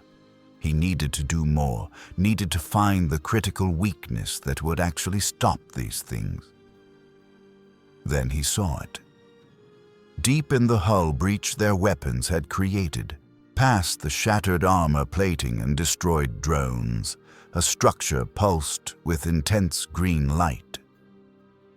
"Power distribution node." Jarvis tagged it, probably feeding one entire face of the cube with energy. "Jarvis, if I take out that power node, what happens?" "Calculating. Sir, that node appears to be a primary power junction. Destroying it would cascade through multiple systems, likely causing catastrophic failures across 25% of the cube's infrastructure. However, it's deep inside the cube. You would have to fly through the breach into the interior." Tony looked at the opening, at the jagged metal and sparking systems, at the drones already moving to repair the damage. It was a death trap, a corridor of destruction that could collapse at any moment or flood with Borg defenders. "Yeah," Tony said quietly. "That's exactly what I have to do." He dove toward the breach, repulsors screaming as cutting beams tried to intercept him. The Enterprise's covering fire gave him just enough room, and then he was inside the cube, flying through corridors of nightmares made real. Drones turned to face him, faces blank, arms extending with assimilation tubules. Tony fired without hesitation, repulsors cutting them down as he twisted through the narrow spaces. The cube's interior was a maze of technology and biological components, the line between machine and flesh blurred beyond recognition. "The power node is 200 meters ahead, bearing 045, Jarvis reported. "Sir, the cube is regenerating its shields. If they complete the process while you're inside, I'll be trapped." "I know. Faster, Jarvis. We need to go faster." Tony pushed his repulsors beyond safe limits, the reactor screaming protest as he shot through the cube's interior like a bullet. More drones appeared, more weapons fire, but he didn't stop, couldn't stop. The power node loomed ahead, pulsing with the heartbeat of the collective. He armed his last cluster of micro-missiles, targeted the node, and fired. Vader didn't enter the medical bay. He stood in the doorway, black armor reflecting sterile lights, respirator cycling with mechanical precision that sounded like inevitability made audible. His presence compressed the room's atmosphere, made breathing feel like theft. The researchers fled without being dismissed, their imperial discipline evaporating under the weight of primal survival instinct. Fascinating, Vader said, his voice processed through vocabulators into something that existed between human speech and industrial machinery. Extra-dimensional entities. The Force cannot perceive you. That makes you either irrelevant or catastrophic. Superman stepped forward, placing himself between Vader and his team. We don't want conflict. We're trying to find a way home. Irrelevant, then. Vader's hand moved fractionally, and the medical bay's durasteel walls groaned inward. Telekinesis. Pure force application that bent reality to will.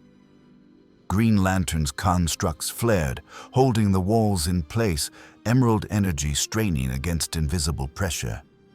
But you've already caused conflict. Lothal, Nar Shaddaa. Your existence inspires rebellion in populations that require order. Your order killed children, Wonder Woman said, lasso uncurling. We've seen the records. Order 66 wasn't about traitors, it was genocide. The Jedi were complicit in their own destruction. They served a corrupt republic while claiming moral authority.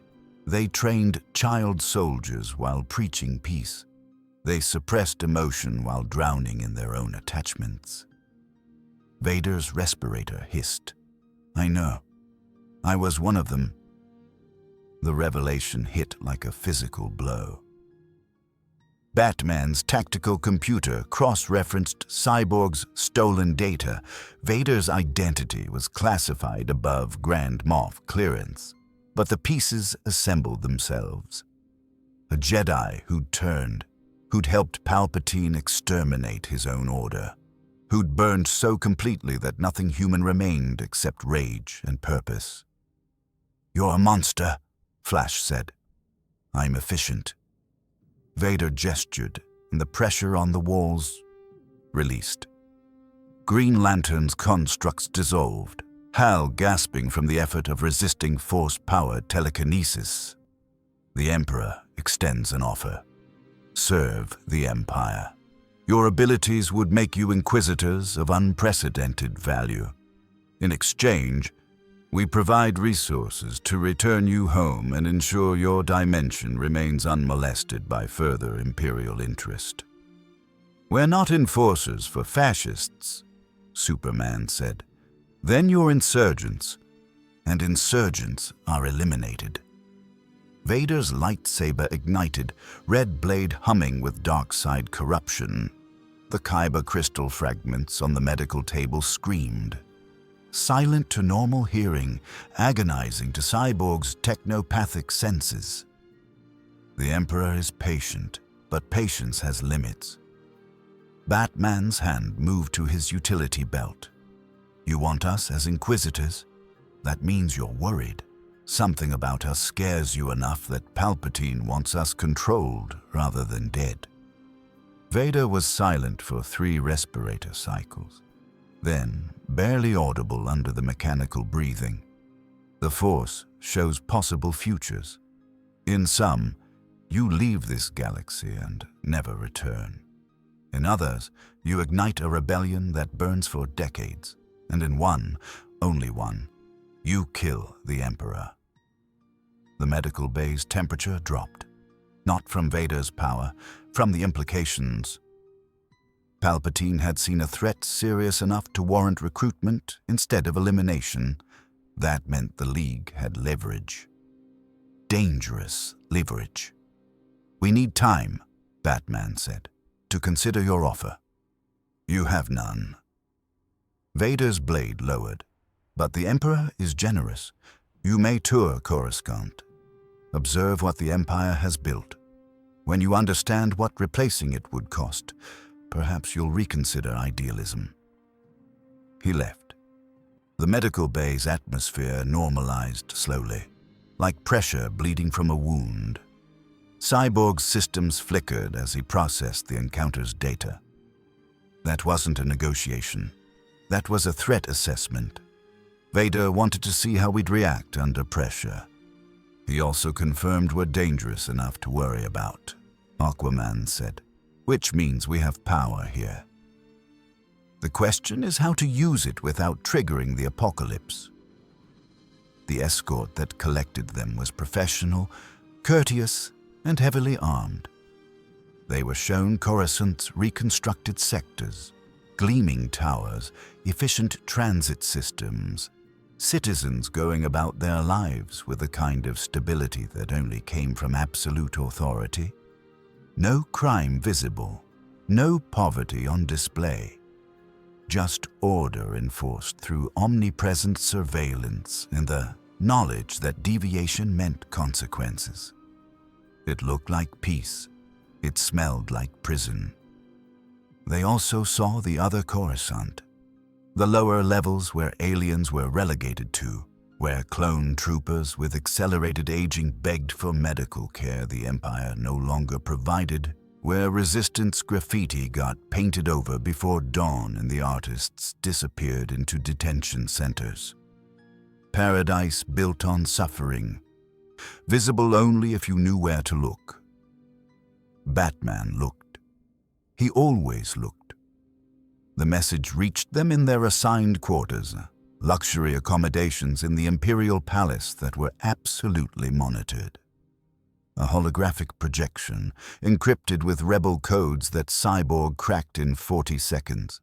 A woman's face, scarred and exhausted, with eyes that had seen too much and refused to look away. "Saw Gerrera," she said without preamble. "Commander of the Partisans, I know who you are. The strangers who stopped an execution on Lothal. The Empire's terrified of you. That makes you valuable." She paused. "I've taken one of your people, the one who wears a ring. He's unharmed. He'll stay that way if you meet my terms." Green Lantern's chair was empty. Superman's hearing confirmed it. No heartbeat in the adjacent room. No breathing, just silence. "Coordinates attached," Saw continued. "Come alone, come armed, and come ready to make a real choice instead of playing diplomat with fascists." The hologram died. Flash vibrated with fury. "He kidnapped Hal. We tear this city apart until we find him." "That's what Saw wants," Batman said, already analyzing the coordinates. "An industrial sector on Coruscant's lower levels, scheduled for demolition. He's forcing a confrontation on his terms." Wonder Woman's expression was grim. "Then we confront him. But Bruce, if he's harmed Hal..." "I know." Batman's jaw set. "We go, but we go smart." The coordinates led to a munitions factory. Imperial contracted, producing thermal detonators and blaster power packs. 2,000 workers, mostly aliens and conscripted labor from separatist worlds. Operating machinery that would kill them if safety protocols lapsed for 3 seconds. Saw Gerrera waited on the factory floor, surrounded by partisans in mismatched armor, weapons trained on Green Lantern. Hal was conscious, ring still active but constrained by some kind of force-dampening field that made his constructs flicker and die. His face was bruised but defiant. "Tell this psychopath he's proving the Empire right about insurgents." The Empire doesn't need proof, Saw said. His breathing was labored, assisted by a respirator that echoed Vader's in brutal irony. They manufacture justification. I'm just honest about violence. He turned to the League. You've seen Coruscant's pretty face. Now see its foundation. This factory produces weapons used to suppress resistance across the outer rim. The workers? Conscripted from worlds that refused imperial occupation. Work or starve. Produce or die. So you're using them as hostages, Superman said. I'm showing you what your neutrality protects. Saw gestured, and partisans activated charges planted throughout the factory. Not enough to destroy it, enough to cripple. Here's my offer. You help us destroy this facility. We evacuate the workers first. Then we blow the factory and cut the Empire's weapon production by 15%. A real blow against fascism. And if we refuse? Wonder Woman asked. Then I blow it anyway, with the workers inside. Because if you won't fight the Empire, you're just collaborators with better press. Saw's respirator hissed. The Jedi tried neutrality, tried to serve the Republic without taking sides. They died for their cowardice. You'll die for yours. The only question is how many you take with you. Aquaman's trident scraped against Durasteel. You're insane. Mass murder doesn't prove you're right. It proves you're desperate. I'm effective.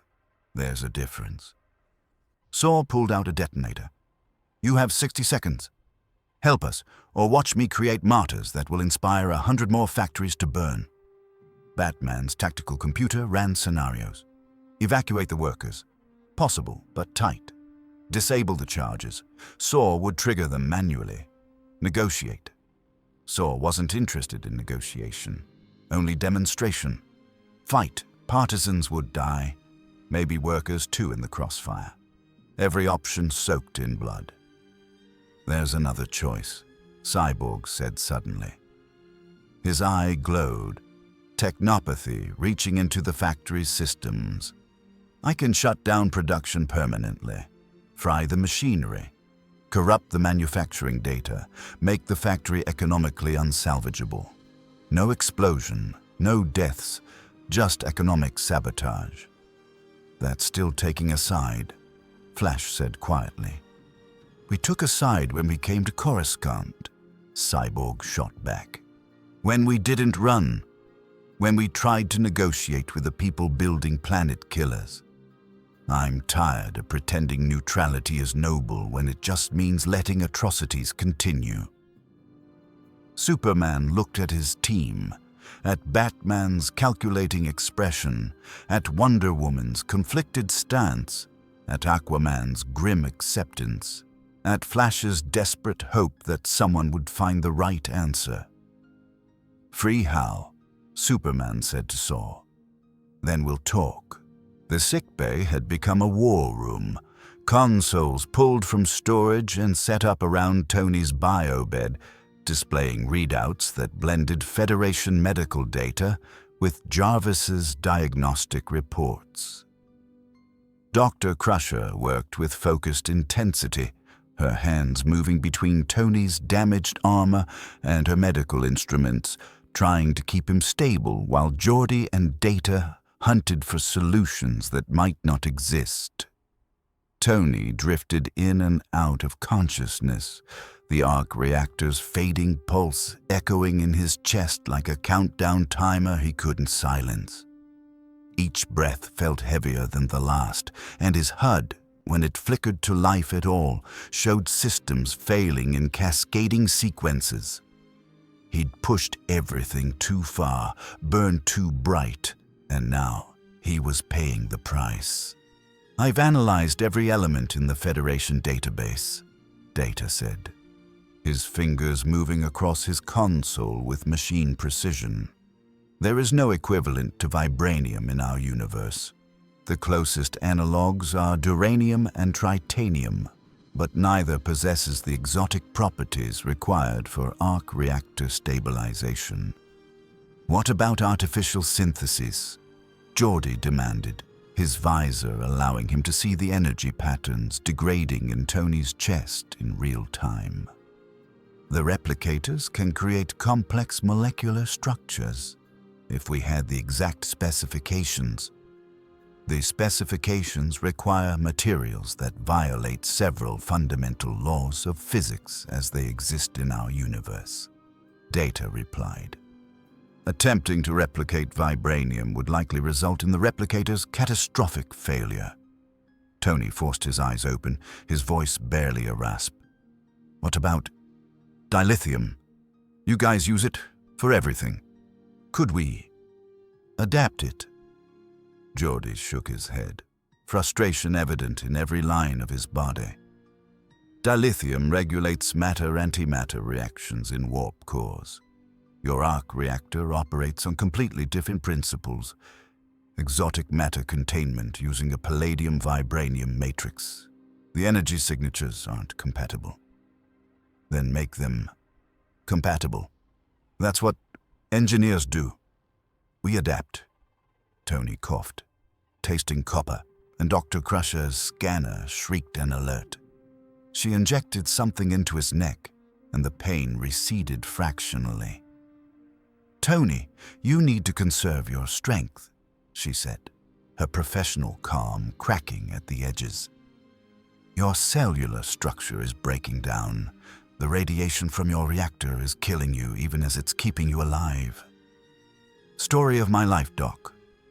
Tony managed a weak smile. Built the first version in a cave with a box of scraps. Now I'm dying because I can't build the next version. Picard stood at the foot of the biobed, arms crossed, his expression carved from stone as he watched his officers work.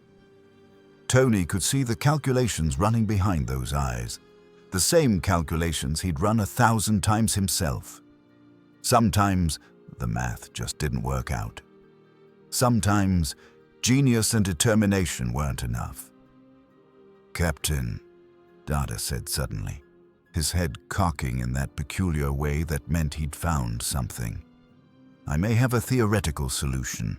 It is highly experimental and carries significant risk. Explain, Picard ordered. Mr. Stark's arc reactor is failing because the exotic matter it contains is incompatible with our universe's fundamental forces. However, during my analysis of the Borg cube's technology, I discovered something intriguing. The Borg routinely assimilate technology from thousands of different species, each with their own unique engineering principles.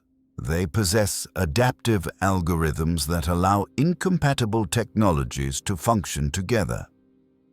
Geordi's eyes widened behind his visor. You want to use Borg technology to adapt Tony's reactor? Precisely.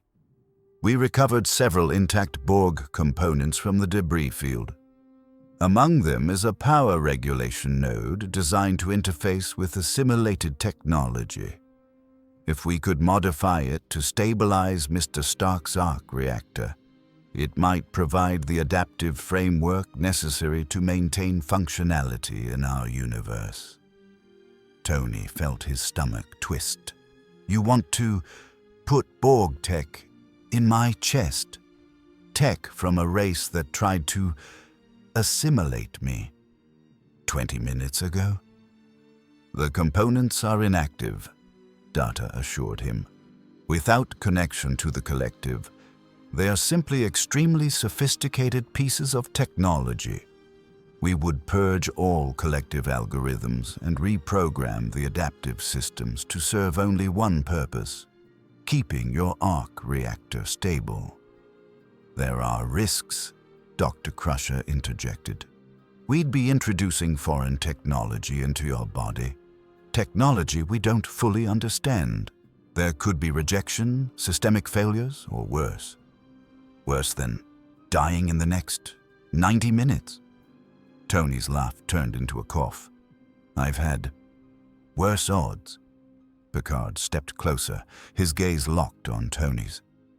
Mr. Stark, I will not authorize this procedure without your full understanding of what it entails. We would be fundamentally altering your arc reactor, integrating technology from one of the most dangerous species in the galaxy. Even with the collective's influence removed, there's no guarantee the technology won't have unforeseen effects. You could survive only to find yourself dependent on Borg components for the rest of your life. Tony met his gaze steadily. Captain, I've been dependent on this reactor since Afghanistan. I've had shrapnel kept from my heart by electromagnets.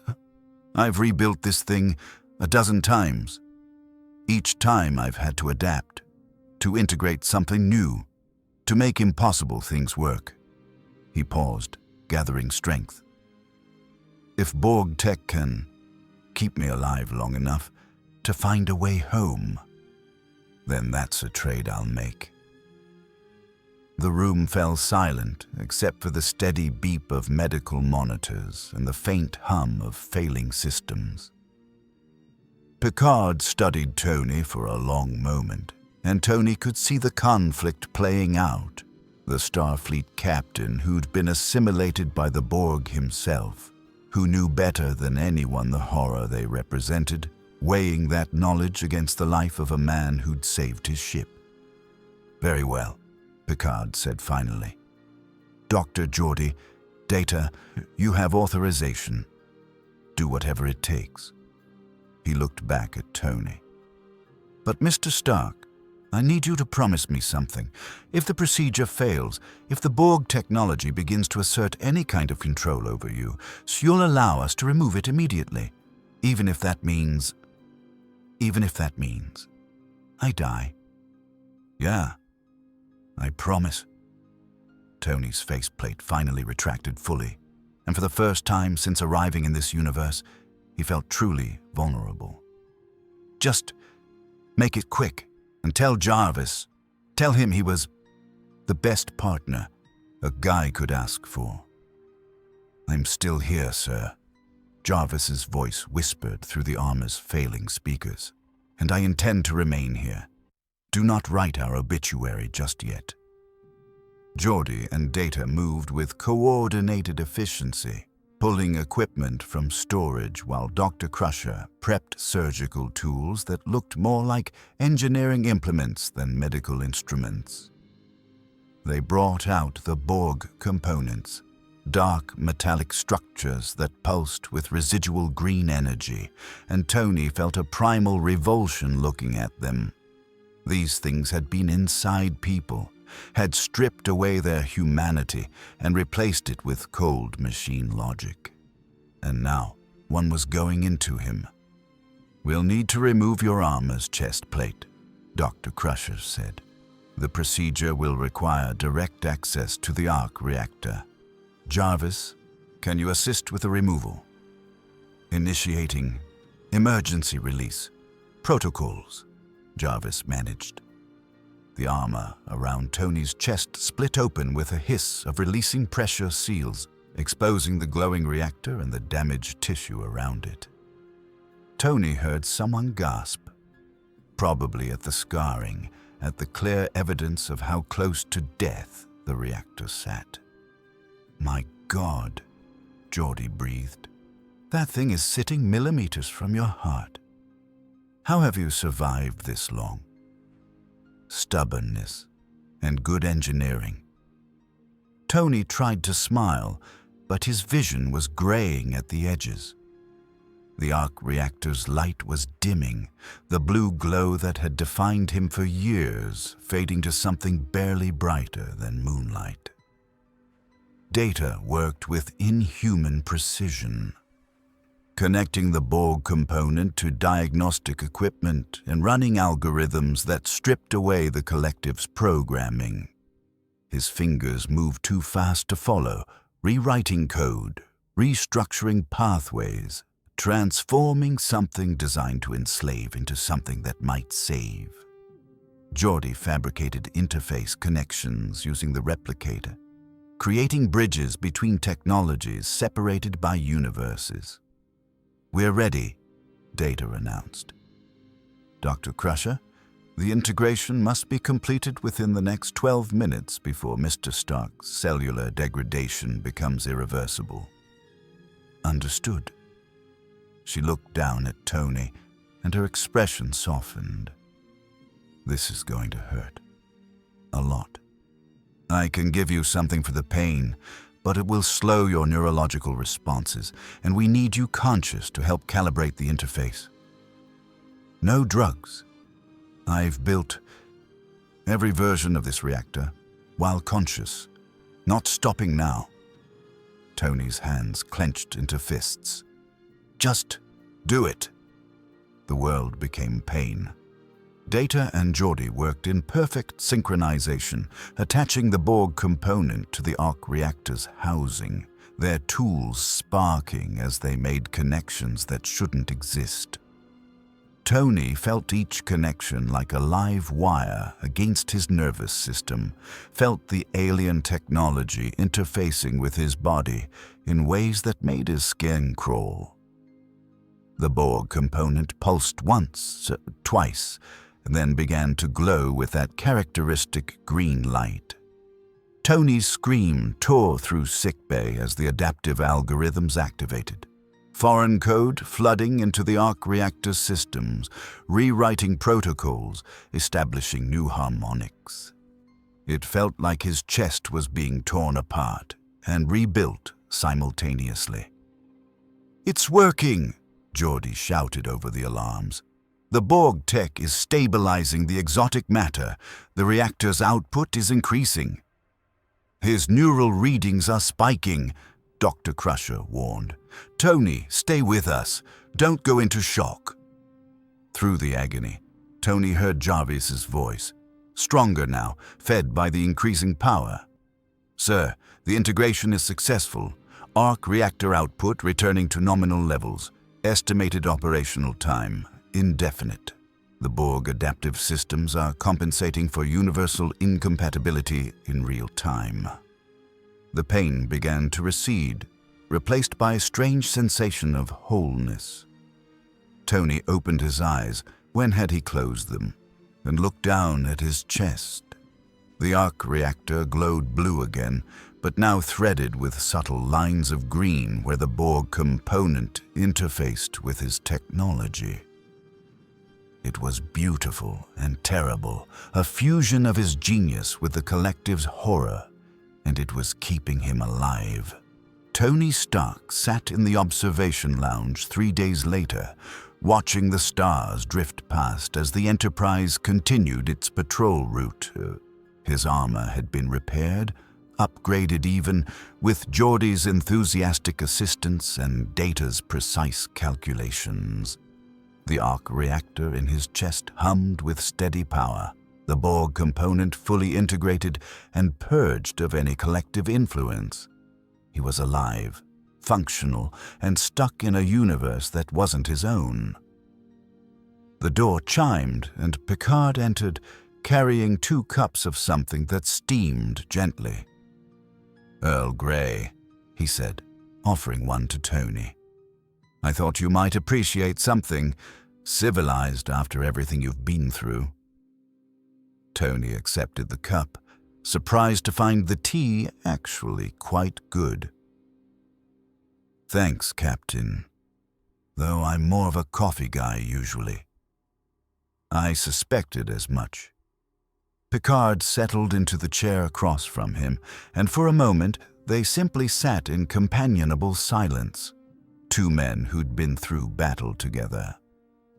"Geordi and Data believe they've found a potential solution to your situation.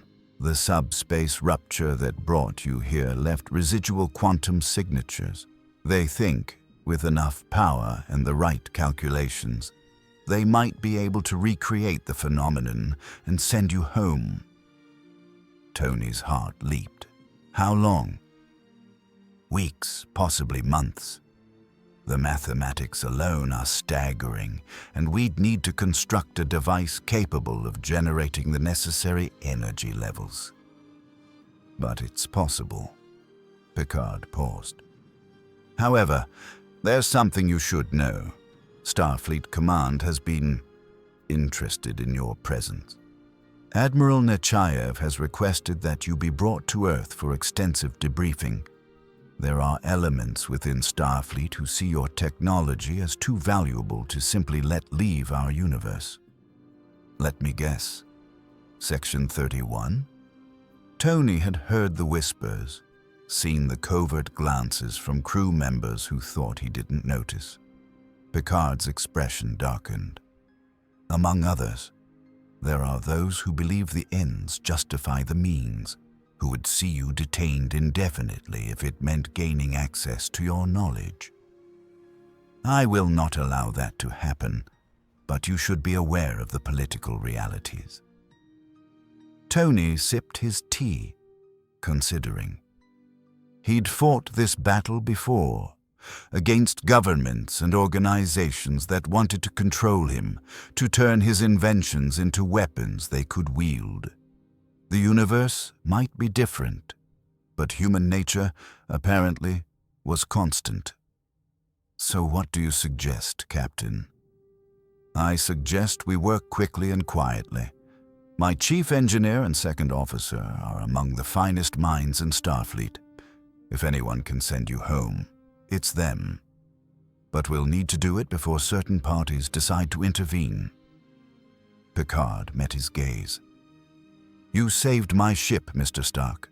You saved my crew. I consider that a debt worth repaying, regardless of what Starfleet Command might prefer. Tony felt something warm settle in his chest, and it had nothing to do with the arc reactor. You know, Captain, when I first crashed into your universe, I thought you were just another bureaucrat hiding behind principles while the real world burned. I was wrong. You're exactly the kind of leader your people need.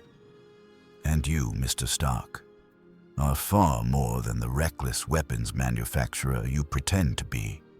You're a hero, even if you're uncomfortable with the title. Picard stood, setting down his empty cup. We'll begin work on the quantum device immediately. In the meantime, you're welcome to remain aboard the Enterprise as our guest, though I would appreciate it if you refrained from starting any more interstellar incidents. Tony laughed, the sound genuine for the first time in days. No promises, Captain. Trouble kind of follows me around. Over the following weeks, Tony threw himself into the work with an intensity that surprised even him. The engineering teams worked around the clock, building a device that married Federation technology with principles drawn from his arc reactor and the Borg components. It was collaborative genius on a scale he'd rarely experienced. Minds from across the galaxy coming together to solve an impossible problem. He grew close to the crew in ways he hadn't expected. Geordi became a genuine friend, their late-night engineering sessions filled with the kind of technical passion Tony had rarely found outside his own workshop. Data's questions about humanity and consciousness sparked conversations that challenged Tony's own understanding of what made someone truly alive. Even Worf's gruff warrior philosophy found common ground with Tony's pragmatic approach to survival. And Picard, Captain Jean-Luc Picard, became something Tony hadn't had in a long time. A mentor he actually respected. Their debates about ethics, responsibility, and the nature of progress stretched late into ship's night. Two brilliant minds testing each other's convictions. But through it all, Tony never forgot that this wasn't his universe.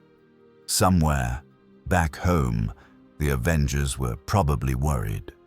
Pepper was probably furious and terrified in equal measure. And there was work to be done, battles yet to fight, a universe that needed Iron Man. The day came when Geordi and Data announced the quantum device was ready. They'd constructed it in the shuttle bay, a massive array of technology that drew power directly from the Enterprise's warp core.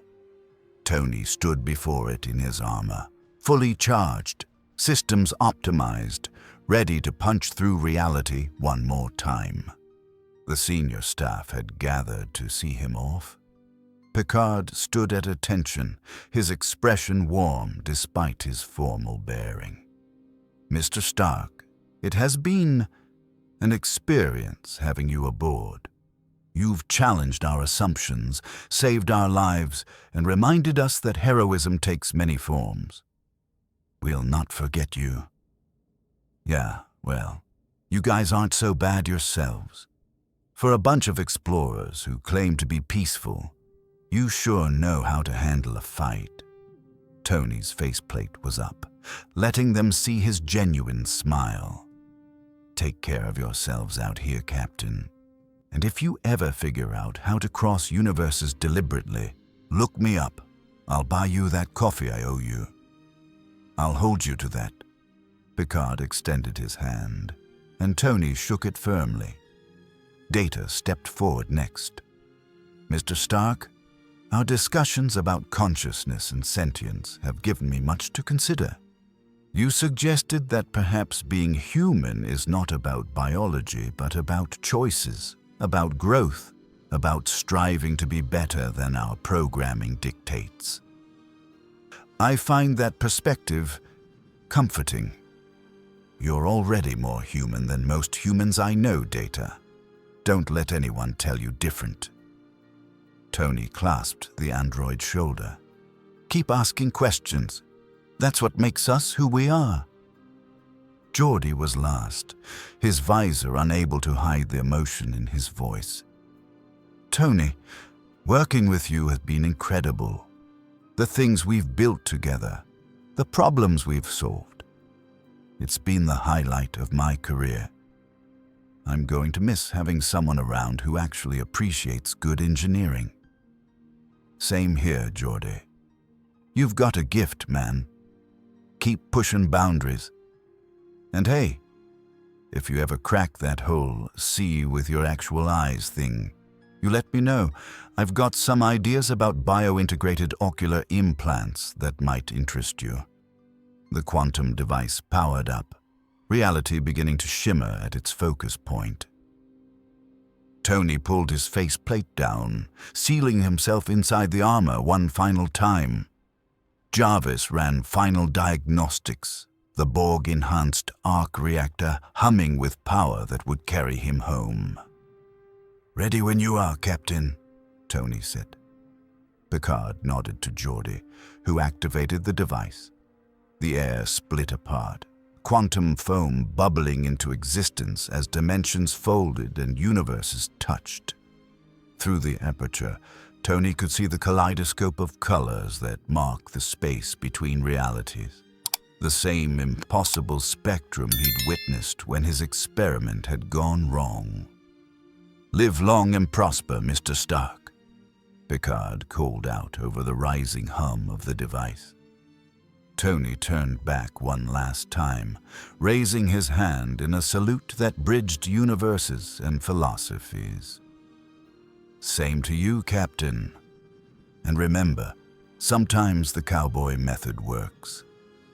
Then he flew into the quantum breach, reality collapsing around him, and the Enterprise faded from view. The journey was chaos, physics screaming as Tony forced his way through dimensional barriers that shouldn't exist, shouldn't be crossable. But he had Stark stubbornness, Federation ingenuity, and Borg adaptive technology all working together, and that combination was enough. When reality solidified again, Tony was tumbling through familiar sky. The Malibu coastline spread below him, his workshop's energy signature calling him home like a beacon. He landed on his deck with a heavy thud, armor scarred and modified, carrying technology from another universe in his chest, forever changed by his journey. Jarvis's voice, back to full strength and delighted, filled the helmet. "Welcome home. Sir, Ms. Potts has been calling every 17 minutes. I estimate you have approximately 8 minutes before she arrives to either kiss you or kill you." Tony laughed, the sound echoing across the deck as he looked up at stars that were finally, blessedly his own. He'd crossed universes, fought Romulans and Borg, challenged Federation principles and found common ground with a starship captain who taught him that heroism came in many forms. The arc reactor pulsed in his chest, blue light threaded with green, a permanent reminder that sometimes the impossible became possible when brilliant minds worked together. Tony Stark had entered Star Trek, survived it, and brought back something precious. Proof that no matter the universe, no matter the challenges, human ingenuity and courage could overcome anything. He was Iron Man. And he was home. Live long and prosper. More voyages await.